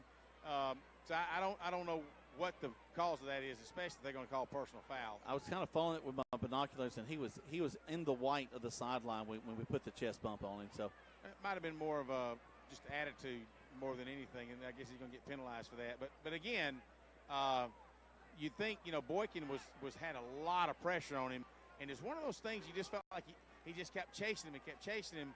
And from my angle, it's like if he would have just dove at him, he would have probably caught him for a short gain, if any. But when a player chooses to keep chasing and chasing and chasing, sometimes my angle is the viewer's angle is not good enough. You think that he can dive, and this could have been that case. A lot of times he chases him, he's within arm's distance, and he just never does dive. We got a little bit of shirt right there at the end as he made the turn, and then went out of bounds. So that'll be a big play for them as they get also the added-on penalty of balls across the 40 to the 39. They'll turn, and again, the handoff, and wow, we'll put a big lick on them. They'll whistle that one down before we bring him down. But he'll get back to the line of scrimmage, and that's it. Second down and 10. Yeah, King Makuta stepped in from his right defensive tackle position, had an inside slant. He stepped right into the halfback's path and grabbed him to no gain. It'll be second and 10 as the clock continues to move inside 4 minutes and 40 seconds. Troup Tigers 34, Lamar County 10. Lamar County puts Twins to this near side, wing to the left. So go back to the backfield, turn, and they'll quickly hand the ball to him. He delays a little bit and is hit a couple of times. He'll get to the 30 before he is brought down. Just nickel and diming, slipping and sliding up through there. He takes about a 4-yard and he stops, hesitates, let the pursuit go by him, picks up another couple of yards, which is when you're running the wing tee to perfection like that, you can just nickel and dime all day long. He'll get down to the 30 It'll be 2 yards for a first down from there. Quarterback Stout will go back under center. They'll adjust their line back to the left, unbalanced line to the right. They'll hand off to the tailback. We're going to get him in the backfield. Excellent job coming back from behind. And looks like that's number 4 for the Tigers, Kevin Martin. Just got an update on Bridwell. He's got his pads off. He won't be back in. Coach Holt says he got hit on the lower rib cage on the backside. So he's getting his breathing going. But I'm sorry, Coach. Just just really got hit in the ribs. I thought it was more on the hip, but it looks like it was a little higher than that. Man in motion from the far side, and we're going to jump off side and give him the first down on 4th down. Okay, now that's the 3rd time that we've jumped off sides on 4th down. But, you know, here again, the man in motion, he was kind of chopping his feet, being a little bit more aggressive than just a normal motion. So when you do things like that, it tends to increase the intensity level and the reaction time. And then that's what happens is you just shouldn't dump off sides anytime, but especially when it's 4th down and less than, 5 yards, because you're going to get a first down. Yeah, and that's one of those situations, Greg, as we move into a little bit more difficult opponents, the Sandy Creeks, the Cartersvilles, we can't make mistakes like this against those guys. And that's what Coach T was talking about at halftime. Yet another, that's going to be against them, I believe. I think it's going to be emotion. But, again, it's that kind of thing that even though we're up 24 points, 3 touchdowns plus a field goal, assuming a total meltdown, we should win this ball game, and not trying not to speak too early or count my chickens before they hatch. But again, but when you see mental lapses like this, like you said, what happens when we get into region play and you start doing this? We're far enough along in the season that you really shouldn't be making these kind of mental mistakes. No, we're going to go pass the ball again. They'll screen pass in the middle of the field. It'll fall incomplete, bring up 2nd down. A lot of pressure under the quarterback. We've got coming from the backside, you've got number 38. I believe that's Cato was probably putting most of the pressure on him. And then you had Martin on the backside. You had Detrick Tucker kind of hanging out back here, dragging route with a tight end, number 27, who was coming across behind the linebacker. But, number 27 got hit early on in the game, and he's been kind of short-arming everything. Fake the handoff. They're going to pass the ball again. Here comes the pressure. Sidearms it down the field.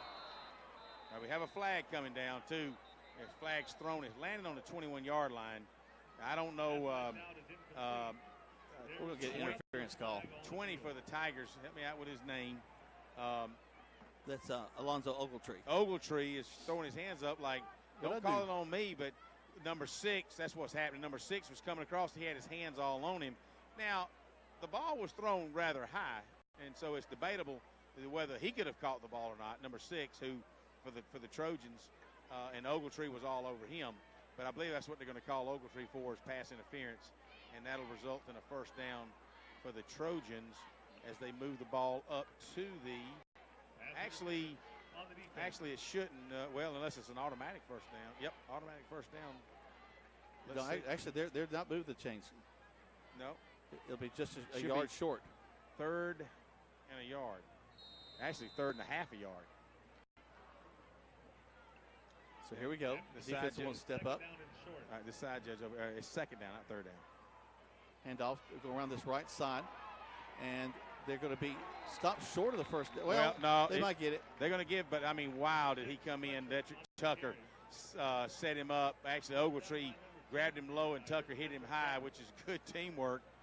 It will result in a first down by about a football length, but his momentum did take him by it. As I'm actually down here on the 18-yard line, so kind of helping the side judge out if she needs it. Well, that's nice of you. Tell her I said hey. What officials group are they from, Greg? Can you read her thing on the side of her arm? Sorry, I'll ask him. Yes, United States. I got a American flag on it. Very good. Yes. I just don't know what to think sometimes. They put a man in motion from the far side. Quarterback going to try to pass the ball. Got some pressure. Going to get him in the backfield at the 20. You can just see Keem Makuta's eyes get wide open when he starts chasing him, and he just chased him down. And you'd think the quarterback could feel that heat, but not. And I was hoping that Makuta, that big long paw of his, would reach out and drag that ball out of his hands. Didn't happen, but that'll lose 5 yards back to the 20-yard line. So second and 15. Troup Tigers 34, Lamar County 10, 1 minute and 30 seconds left to go in the third quarter of play. Play clock down to 20. They've had a couple of delay penalties on them. But yeah, Coach G, these penalties are definitely something he's going to want to continue to address. Fake the handoff. Quarterback going to roll to his left. Throws back across his body. And intercepted in the end zone. Bring it out to the 5. Trying to get to the corner at the 10. But it's going to be Tiger football. That's going to be number 12 for the Tigers making that interception. Dwight Gates. Dwight Gates intercepted about a yard in the end zone. Took it out. He played, tried to juke this, their tight end, number 27. Tried to cut it in, cut it out. Finally decided to go outside. Number 27 grabbed his jersey high and slung him to the turf. Ball's on the 10-yard line, and the side judge is saying, let's go, we got to roll. So the Tigers come out for the offensive possession. Minute 5 left to go in the third quarter play that's gone on for about 2 hours. So with Kenley Bridwell out, it kind of shakes things up a little bit. Kobe Hudson's back in at the wide out here on the left side.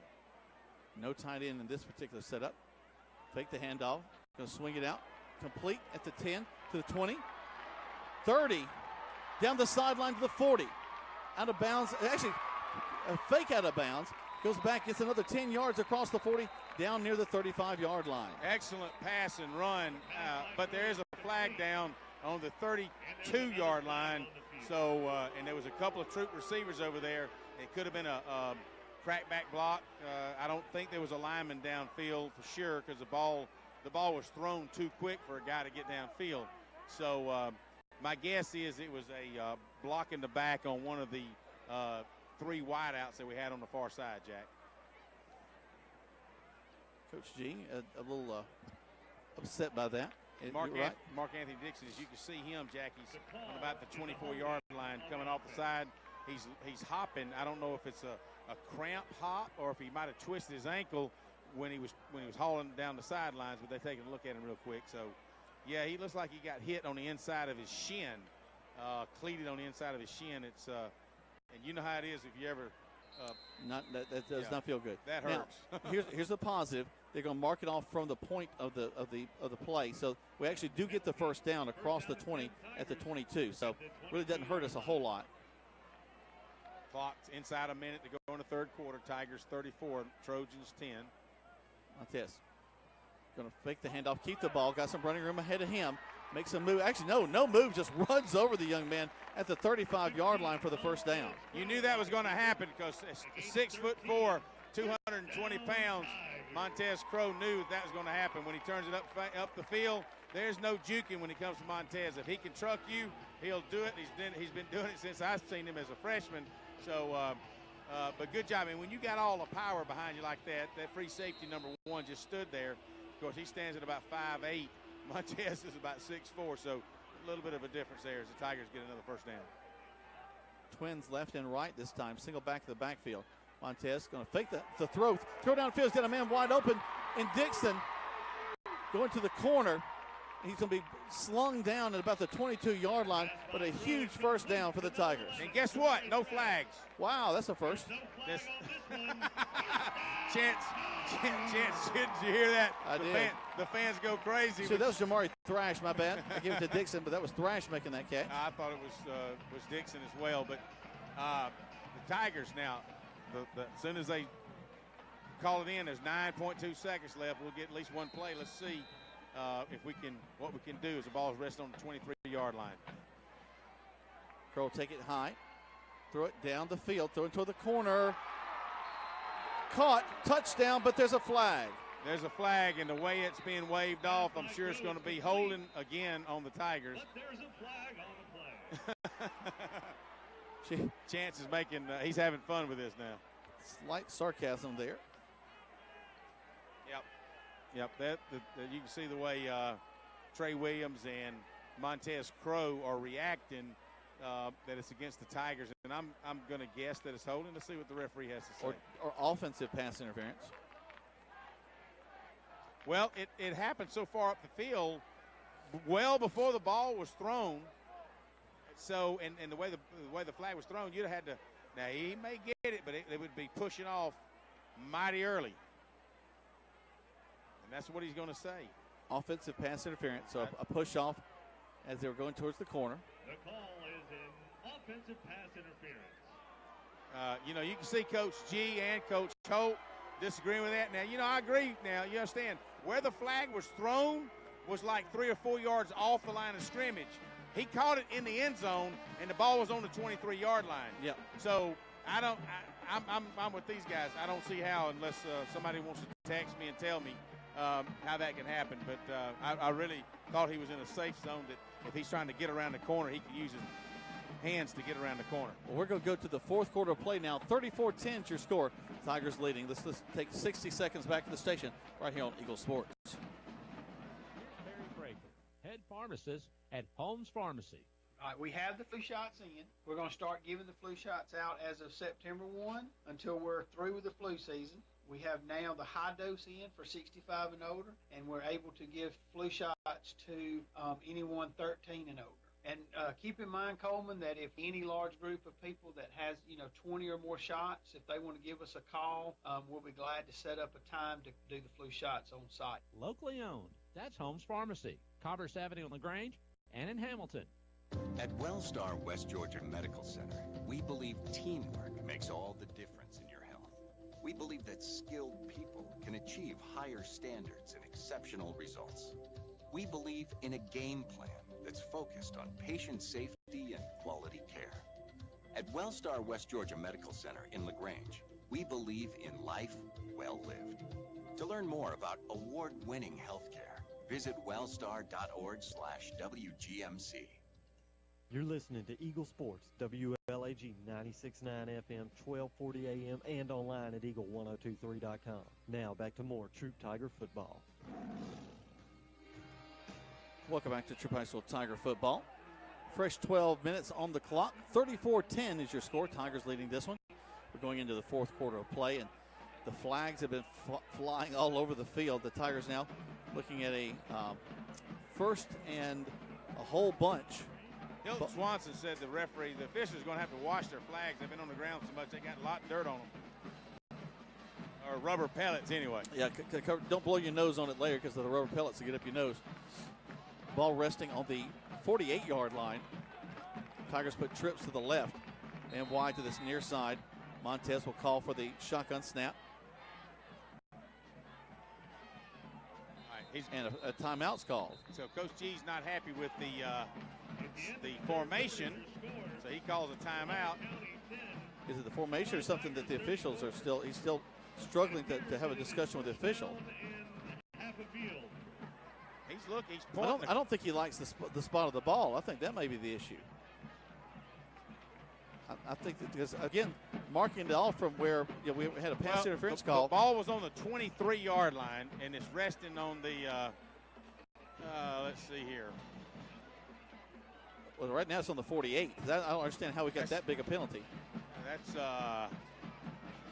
a 25-yard penalty instead of a 15, isn't it? They're talking through. Again, should not be. I think that Coach G is right. The ball should not be that far back. Around the 38 is probably where it needs to be.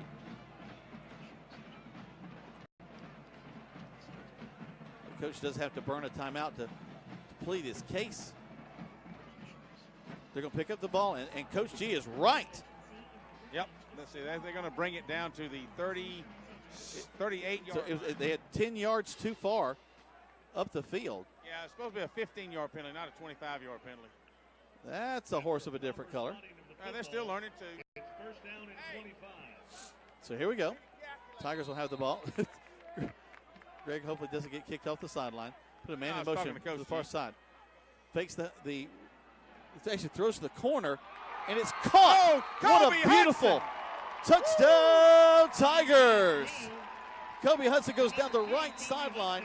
Montez threw fake to the left, throws down the corner, throws a perfect strike, and on one play, we can get it all back and score a touchdown. Wow, guys, if you guys could have seen that. He comes down the sidelines, catches the ball on the 1 yard line, enters inside the pylon, touchdown, right where the ball could be caught, and only Kobe Hudson could catch it. You know, his name's been kind of quiet on offense lately. Did you bring him in and get an opportunity? There you go again. He is an exceptional athlete and shows one more time why he is so highly touted. Snap, hold, kick is up. And the kick is good. By Cal Foster, by the way. Cal Foster putting it through the uprights. 11:52, an 8-yard drive there as we come into the second half. That's how you quiet everything and get the officials back on your side. Just go ahead and just put the ball in the end zone. 41-10 is your score. Let's take about 60 seconds back to the station. This is Troup High School Tiger football on Eagle Sports. Home is a big step. To make sure it's the step in the right direction, choose the person best qualified to handle your real estate needs.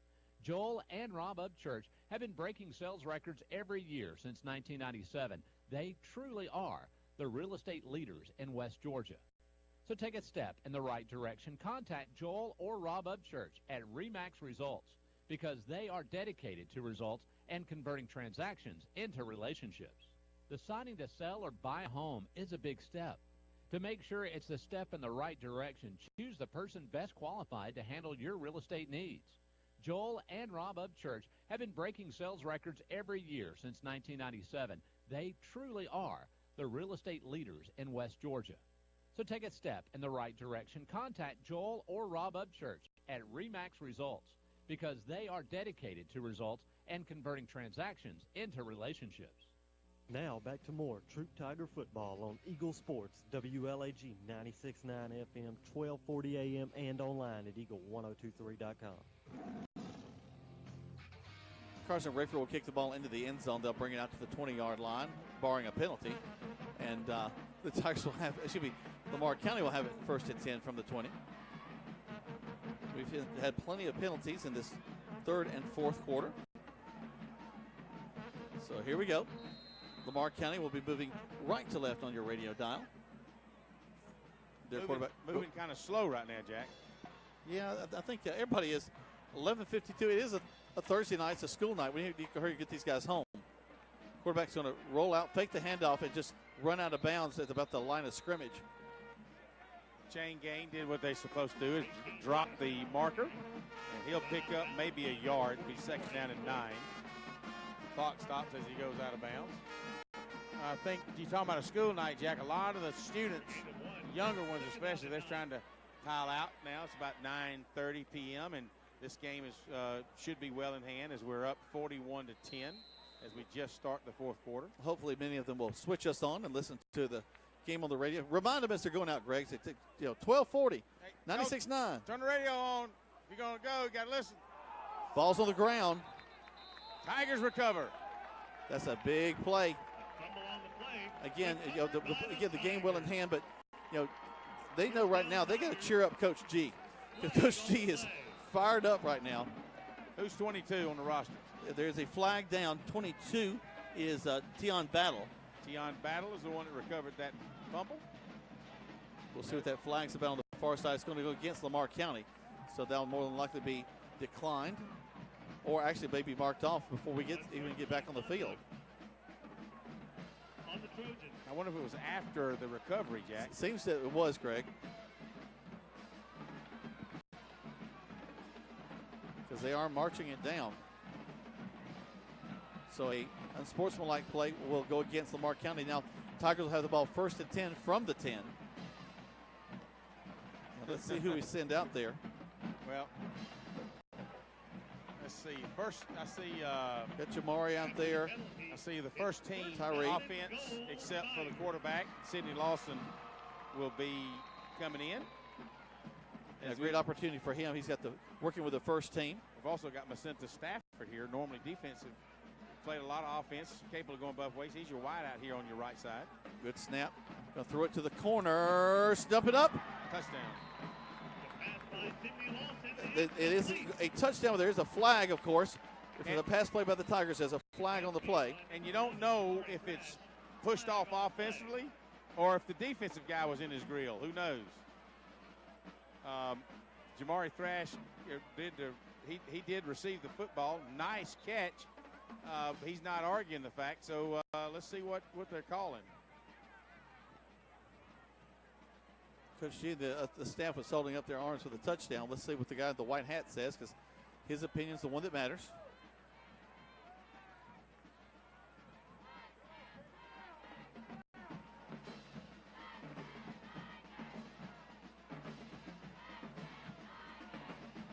Waiting for his touchdown. Pass interference against the defense. Decline, touchdown, Tigers. So Jamari Thrash, nice job. Nice pass by Lawson. He just took the snap, shifted his right foot back, planted, and just lofted it to the backside of the corner. So couldn't ask for a nicer play. You can see down on a Saturday when we played Kendrick at Connect Stadium, when Schweitzer came in and threw Nick Schweitzer, I want to say he's a freshman, possibly a sophomore. You see the guys work on that a lot. Just a nice little lob to the back corner of the end zone. Snap, hold, kick is up. And the kick is good. Foster puts it through. 11:33 left to go in the fourth quarter of play. 48-10 is your score. You're listening to Troup High School Tiger Football on Eagle Sports. There's a secret to beating injuries or ailments. Get the right team. Emory Southern Orthopedics, well-trained, experienced doctors, nurses, and staff are that team. These teammates listen and understand your specific condition and provide high-quality hometown care that will get you back into your game. For more information about Emory Southern Orthopedics team, visit www.southernorthopedics.com. Tara, are you okay? Yes, I can't believe you found me. I have car trouble, and there you are. Yeah, that's State Farm's 24/7 access. It's like we have this mental telepathy, you know? Well, you did start filing your claim with your mobile device. You can access State Farm on your phone, online, even in person at one of the 18,000 neighborhood State Farm offices. See, mental telepathy. State Farm is there for you anytime, anywhere. Get to a better state. State Farm. Connect telepathically with Agent Matt Orr on the square in downtown LaGrange. You're listening to Eagle Sports, WLAG 96.9 FM, 1240 AM, and online at eagle1023.com. Now back to more Troup Tiger football.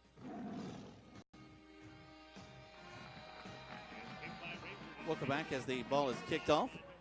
All the way down, Lamar County will have the ball. 1st and 10 from around the 15-yard line. Who's number 36, Jack?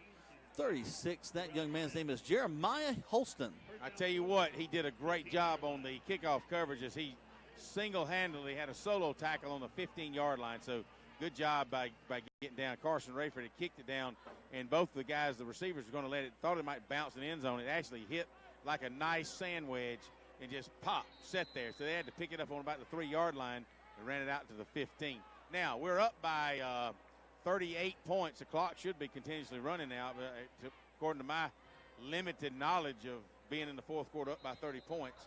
So I don't know, but we're also up a while ago by 31 points, and I realized we had a change of possessions, but and he didn't go out of bounds, so the clock continues to run. But my thought is, my understanding, if you're up by 30 in the fourth quarter, to kind of the mercy rule, you continue on and run the clock. Well, get your brother to text you and find out. Yeah, well, if he's listening, he's probably in a bed. He's getting old.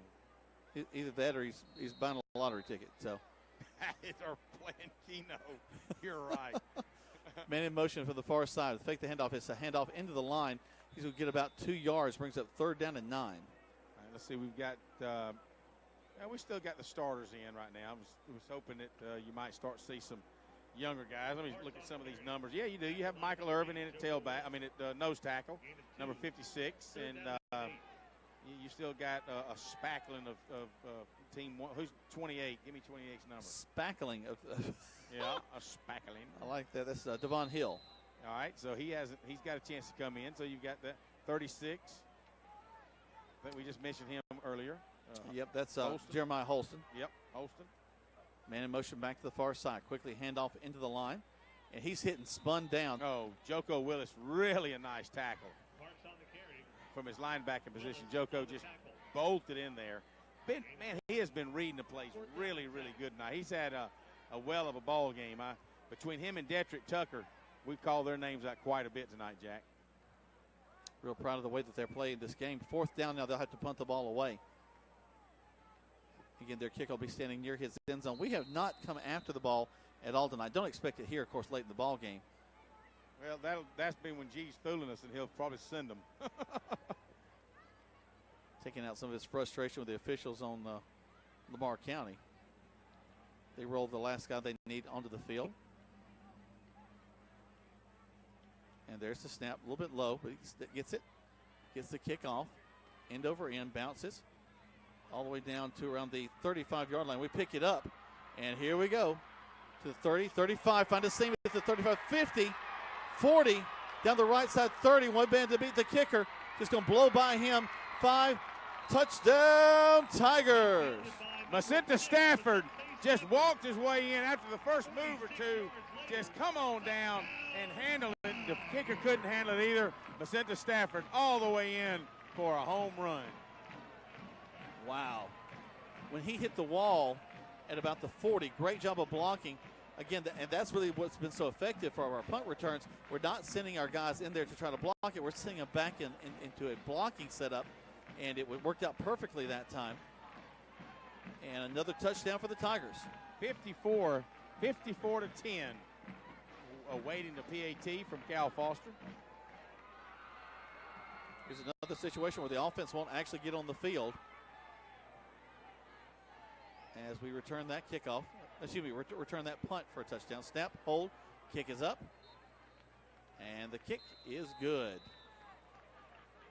55-10 with 8:58 left to go here in the 4th quarter play. Let's take 60 seconds back to the station on Eagle Sports. LaGrange Banking is growing. We've opened a new location in Columbus, and we've adopted a new name that reflects our community roots with an eye on the future.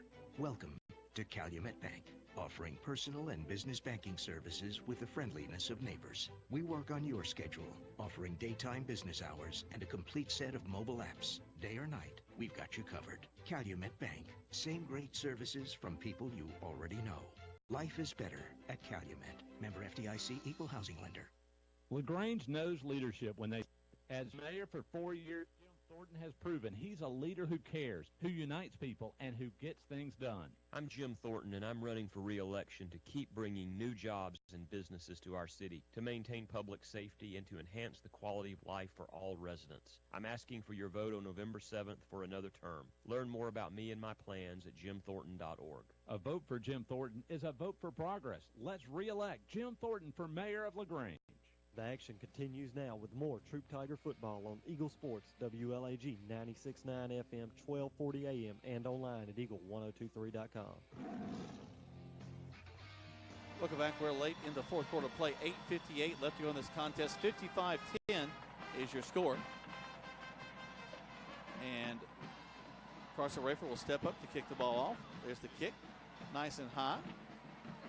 But it will be stay inbounds. It'll start off at the 5. Up to 20, makes a move to the outside to the 30, 35, 40, and it goes out of bounds there about the 45-yard line. Looks like they'll mark him at the 44.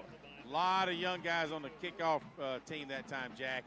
Unfortunately, we couldn't get quite the numbers in, but if you'll notice now, with 8:48 remaining in the game, your Troup Tigers 55, Lamar County Trojans 10. A lot of guys are going to get some significant playing time now. Now, again, I didn't get a text from my brother, so he must be buying a lottery ticket, or maybe he's just tired and already gone to bed. But I just, again, thought that the clock would run. So if you're an official out there, let us know something. We just think we know everything. We obviously don't know it. Well, and our spouses will be the first to tell us that we don't. 4-man front for the Tigers there. We go to the off-balance line to the right. And they're going to hand the ball off to number 4, who's going to get about 6 yards up the field to the 50, 2nd and 4. You know, I know we've been really playing aggressively defensively, but number 4, he's quietly probably racked up over 100 yards. Now, we just don't even know this, but he has carried the ball a lot. He's picked up a lot of 3 and 4 and 5 and 6 yards. For instance, there, 7 yards. So Quay Parks is the young man's name, number 4. It'd be interesting The to see senior. what he finished with. We can hire a stat guy, Greg, that just hands the stats. Interesting. That's kind of how I got started with Coach Jeter at Troup years ago. I was his stat guy on the sidelines. I kept up with every play. Oh, wow. ran. Look at this defense just swarming. The ball carrier is going to be number 3, Raquavius Bateman, and Bateman is brought down on the far side after a big loss. You know, we talked earlier, Jack, and this is what you're starting to see. You've got the Trojans that are literally physically giving out. Everybody's got their hands on their hips. The offensive linemen, 52, 54, 55, they're all got their hands on their hips. The tailbacks, number 4, he's barely getting back to the parks. They're just really slow. You see a slow getting under the line. There's 7 minutes and 30 seconds to go in the game. They're just really tired, and that just goes to testament to the depth the Tigers can have. They try the inside trap, and just the Tigers are everywhere. And it's going to be Tiger ball. They hit them so hard, the ball comes loose. Actually, they almost take the handoff. And again, 80% of the Tigers coming off the field are second and third stringers. And you know who the guy that's stepping out there to fire these guys up is King Makuta. Oh, yeah, he has a lot of fun when these underclassmen get there and get ready to go. So just looking, Coach Glisson's coming over here talking with Dr. Martin, trying to get a bead on how Kinley's, and we hope that he's okay, but they continue to look at Kinley on the sidelines as well. 55-10 is your score. 7:20 left to go. The clock is not just running. And we're going to pass the ball, swing it out to the outside. It was actually more of a lateral. We make the catch, still on our feet at the 30. Down the sideline, knocked out of bounds at about the 24-yard line. That was Trey Williams on the pass reception out of the backfield, a little swing pass. A lot of the first teamers still in on offense. If you look at all the skill positions, except for the quarterback, you've got offensive line, all the Seth Adams, Riley Bowles, Colby Harry, Gabe Hubbard, they're all in still. Here we go. We're going to pass the ball. Swing it out again to this near side. Nice move to get to the 25. Really best just back to the yard line, and we'll be looking at a second down. Trey Williams to the left. Trey Williams back to the right. This time he couldn't get by the defender, and that'll actually lose a yard. So it'll be 2nd and 11 as the ball moves back to the 26-yard line. So here we go. Again, as Greg mentioned, some of the younger guys starting to come in. Also, probably Coach Holt's not necessarily having the pedal to the metal, as we are up by a substantial amount. Holloway, the quarterback, number 18, takes the snap, turns, going to hand the ball off into the line, and a nice job of the line to block as we get across the 20. A gain of about 5, almost 6, brings up 3rd down. Tyree Carlisle on a little delay handoff where Lawson took the snap, kind of pumped it a little bit, and then reached down and handed it to Carlisle. Carlisle picks up 5. It was a loss of 1, so picked up 5. It'll be 3rd down and 6 as he's got to get down to the 15-yard line for a 1st down. Clock continues to move inside. 5 minutes and 45 seconds. Troup High 55, Lamar County 10. Snap to Lawson. He's going to hand the ball off in the line. Gets across the 20, fighting his way down. A hold is going to bring that back if they take it. It's going to be 4th down. We did not get the 1st down, but we'll see what the call is and what the Lamar County folks decide to do. It'll be holding against the Tigers. But I tell you what, give credit to these Trojans, man. They're down, 45 points, and they're still getting after it on defense. Carlisle steps up in the hole, can't get there. He can't get there because they're pursuing him so fast. He bounces it outside, and they still tackle him out of bounds. I tell you. So, the Trojans are really getting stomped on, but they just keep on pounding back. They're not giving up. They'd be real easy for them to just lay down, and they got a lot of kids going both ways, the quarterback especially. He's sitting back here at a linebacking position, and yet they're still giving it all they got. So kudos to the Lamar County Trojans. Yep, continuing to fight their way, and that's what you would expect. So still 3rd down now. We'll repeat 3rd down. 3rd down and 12. Lawson will call for it. He's going to pass the ball. They get a little pressure in his face, rolls out, and will be sacked back at about the 36-yard line. It's one of those things where he almost should he throw it quickly, and he just didn't feel comfortable. Well, when he pulled it back, then you got to scramble, and he just couldn't get away from the grip. So, yeah, and again, I was looking at him more so than the receivers downfield. So I don't know if there was anybody open immediately or not. But they'll then see the Colt Holt is getting on him now, not getting on him, but encouraging him to. You got to let the ball go when it's there. It's all about timing. So I'm sure when they go back and look at the film, he'll probably see where he probably could have let it fly. So we're going to attempt a field goal here, a really long one. There's the kick. Oh, wow, look it at here. May have the distance. Oh, just short. Just short.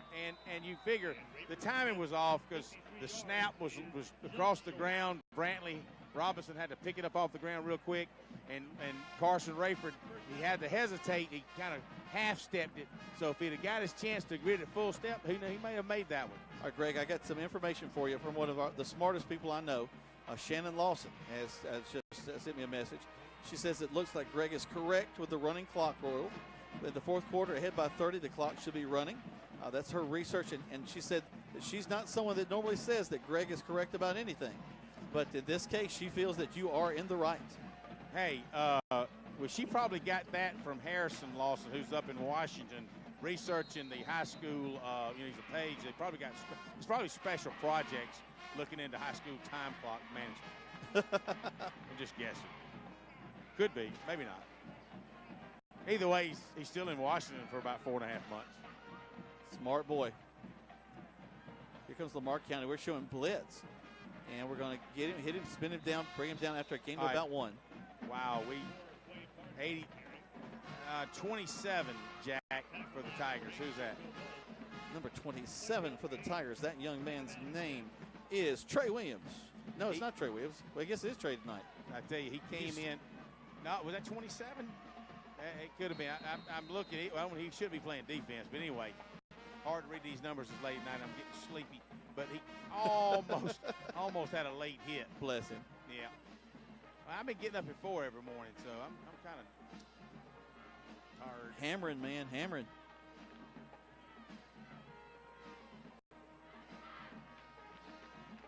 Quarterback going to roll out, fake the handoff, and go out of bounds on the far side. He'll actually lose a yard on that play. And clock does stop again.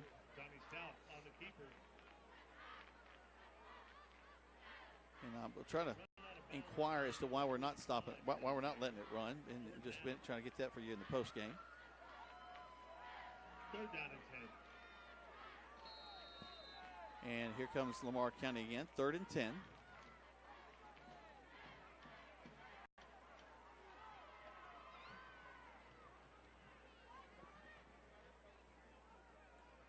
Taking their time getting back to the line of scrimmage, but they can because the clock's not running. And a quarterback sneak, it looks like. And not a whole lot out of that. They'll be 4th down now, 4th and about 7.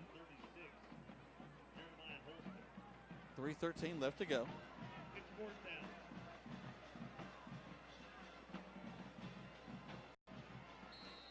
We were mentioning Shannon Lawson, her son Harrison Lawson is a Senate page until January. What an awesome opportunity that is for that young man. Put a man in motion, come back to this near side. They hand the ball off, going off tackle. And this second team defense, Greg, is just rocking. Tell you what, and that's, again, a testament to the amount of depth. You see that Trojans are just physically worn out. They're just so tired, and so you got all this fresh legs on defense and eager to make a tackle. They're gonna go up against anybody to make it happen. So when you're that tired on the offensive side of the ball. So another punting situation for Lamar County. 55-10 is our score. And back to the line of scrimmage are the Tigers ready to go. Just as a reminder, there are no fans or spectators allowed on the field after the game. Chance giving some reminders to folks to stay in the stands and not to run out on the field after the game.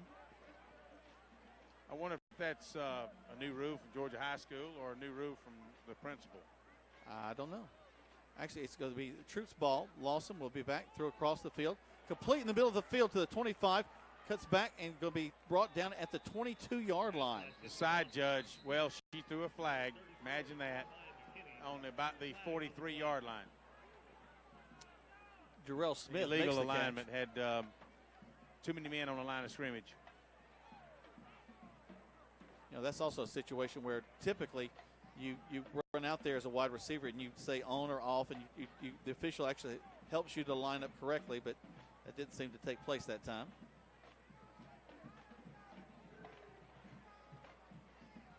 So they'll back us up again. Ineligible receiver downfield on the offense. So it's first down and 15. First down and 15. 2:59 left to go. And again, the clock has stopped. We're researching to try to find out why the clock has not run here in the late part of this contest to kind of end things.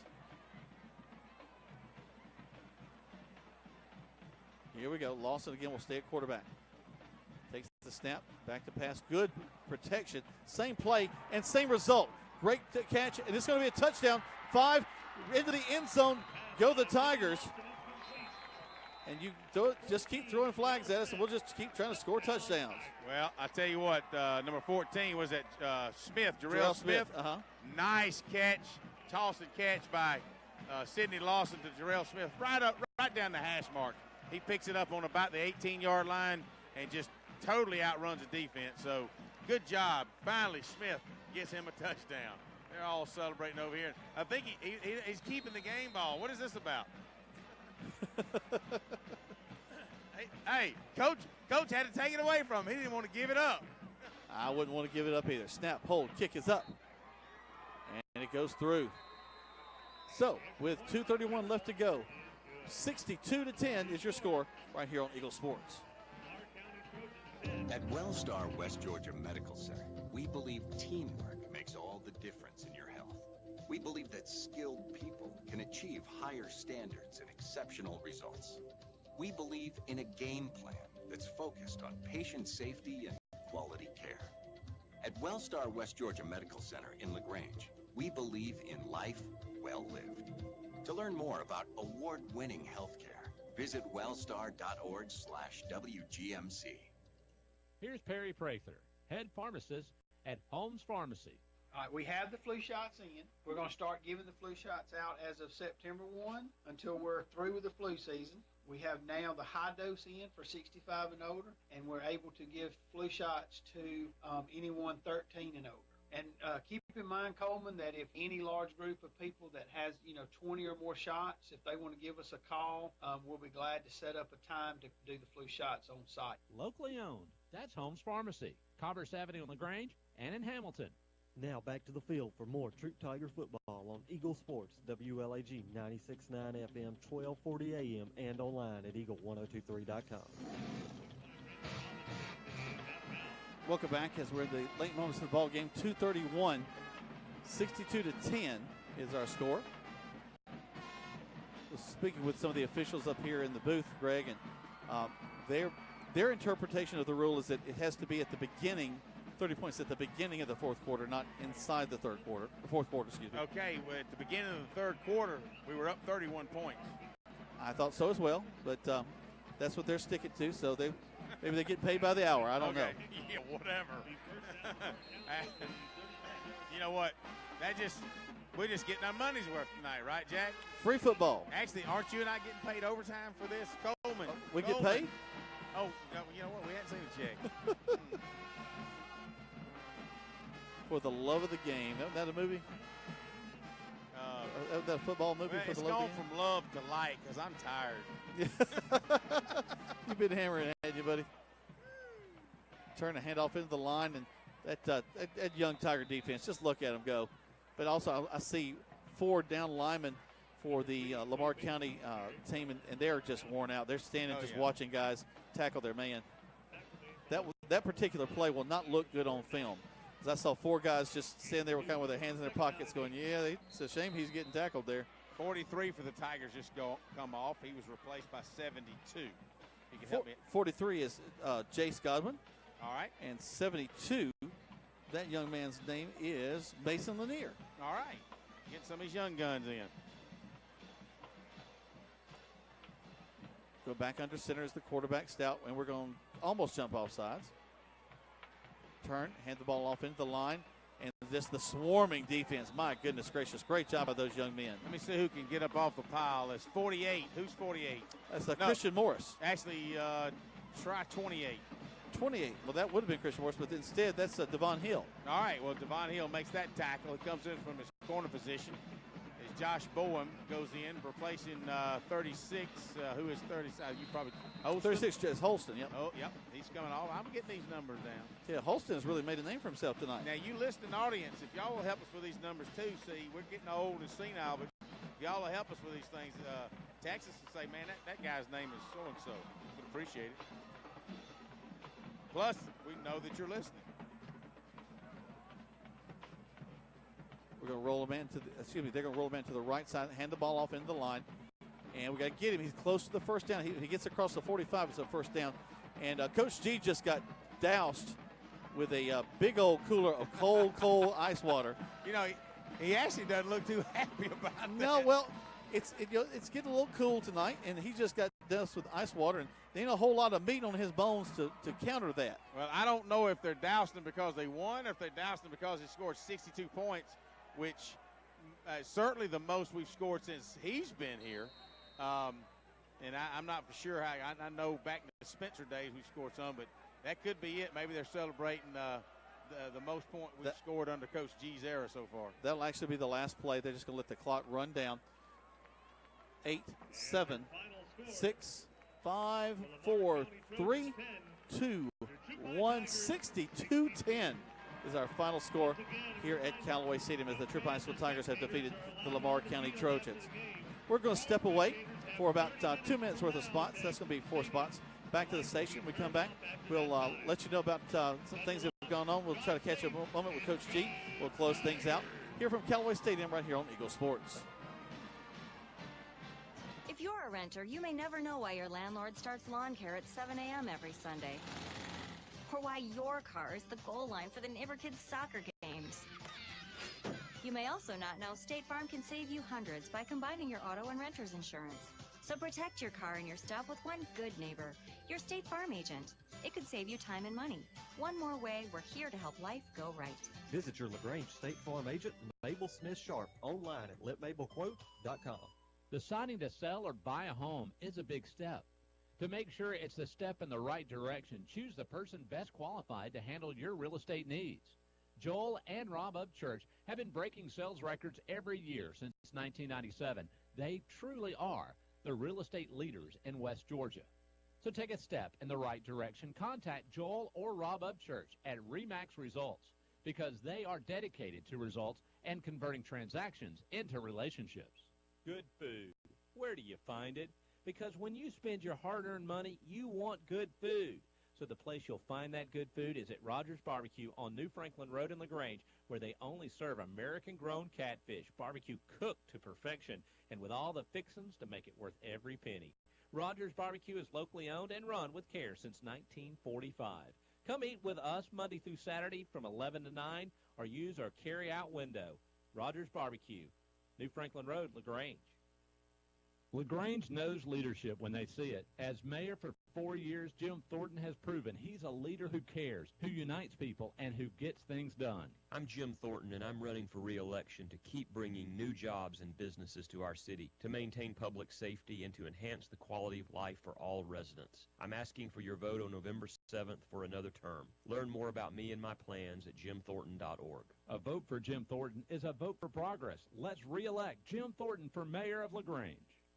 You're listening to Eagle Sports, WLAG 96.9 FM, 1240 AM, and online at eagle1023.com. Now back to the field for more Troup Tiger football. Welcome back to Troup High School Tiger football, and wow, what a way to end your non-region play with a huge win, 62-10 against Lamar County here at Callaway Stadium.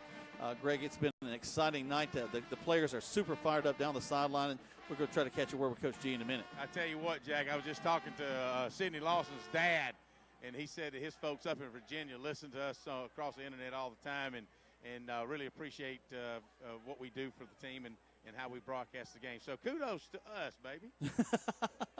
I've actually had a number of folks email and text in tonight too, and we appreciate people that are listening in so many different places. It's amazing how the internet has connected us into so many homes, and we really appreciate our friends at Eagle and the Eagle Sports Network to get us out there so people can enjoy these games no matter where they are. All right, so what Coach G would, hey, they're celebrating a couple of things. It's a lot of points that they've scored. Can't remember, but that's also we're 4-0, baby. And that's huge. That was huge for the Troup Tigers. You think just 2 years ago we were 0-4, and we were 0-9. Then we finished up 1-9, and then turned it around last year. And now this year 4-0. So huge turnaround. And bottom line is you got to go back. When's the last time? The Tigers were 4-0, and so it's just a lot of things going right now. So he was just telling the kids, hey, you got next week off.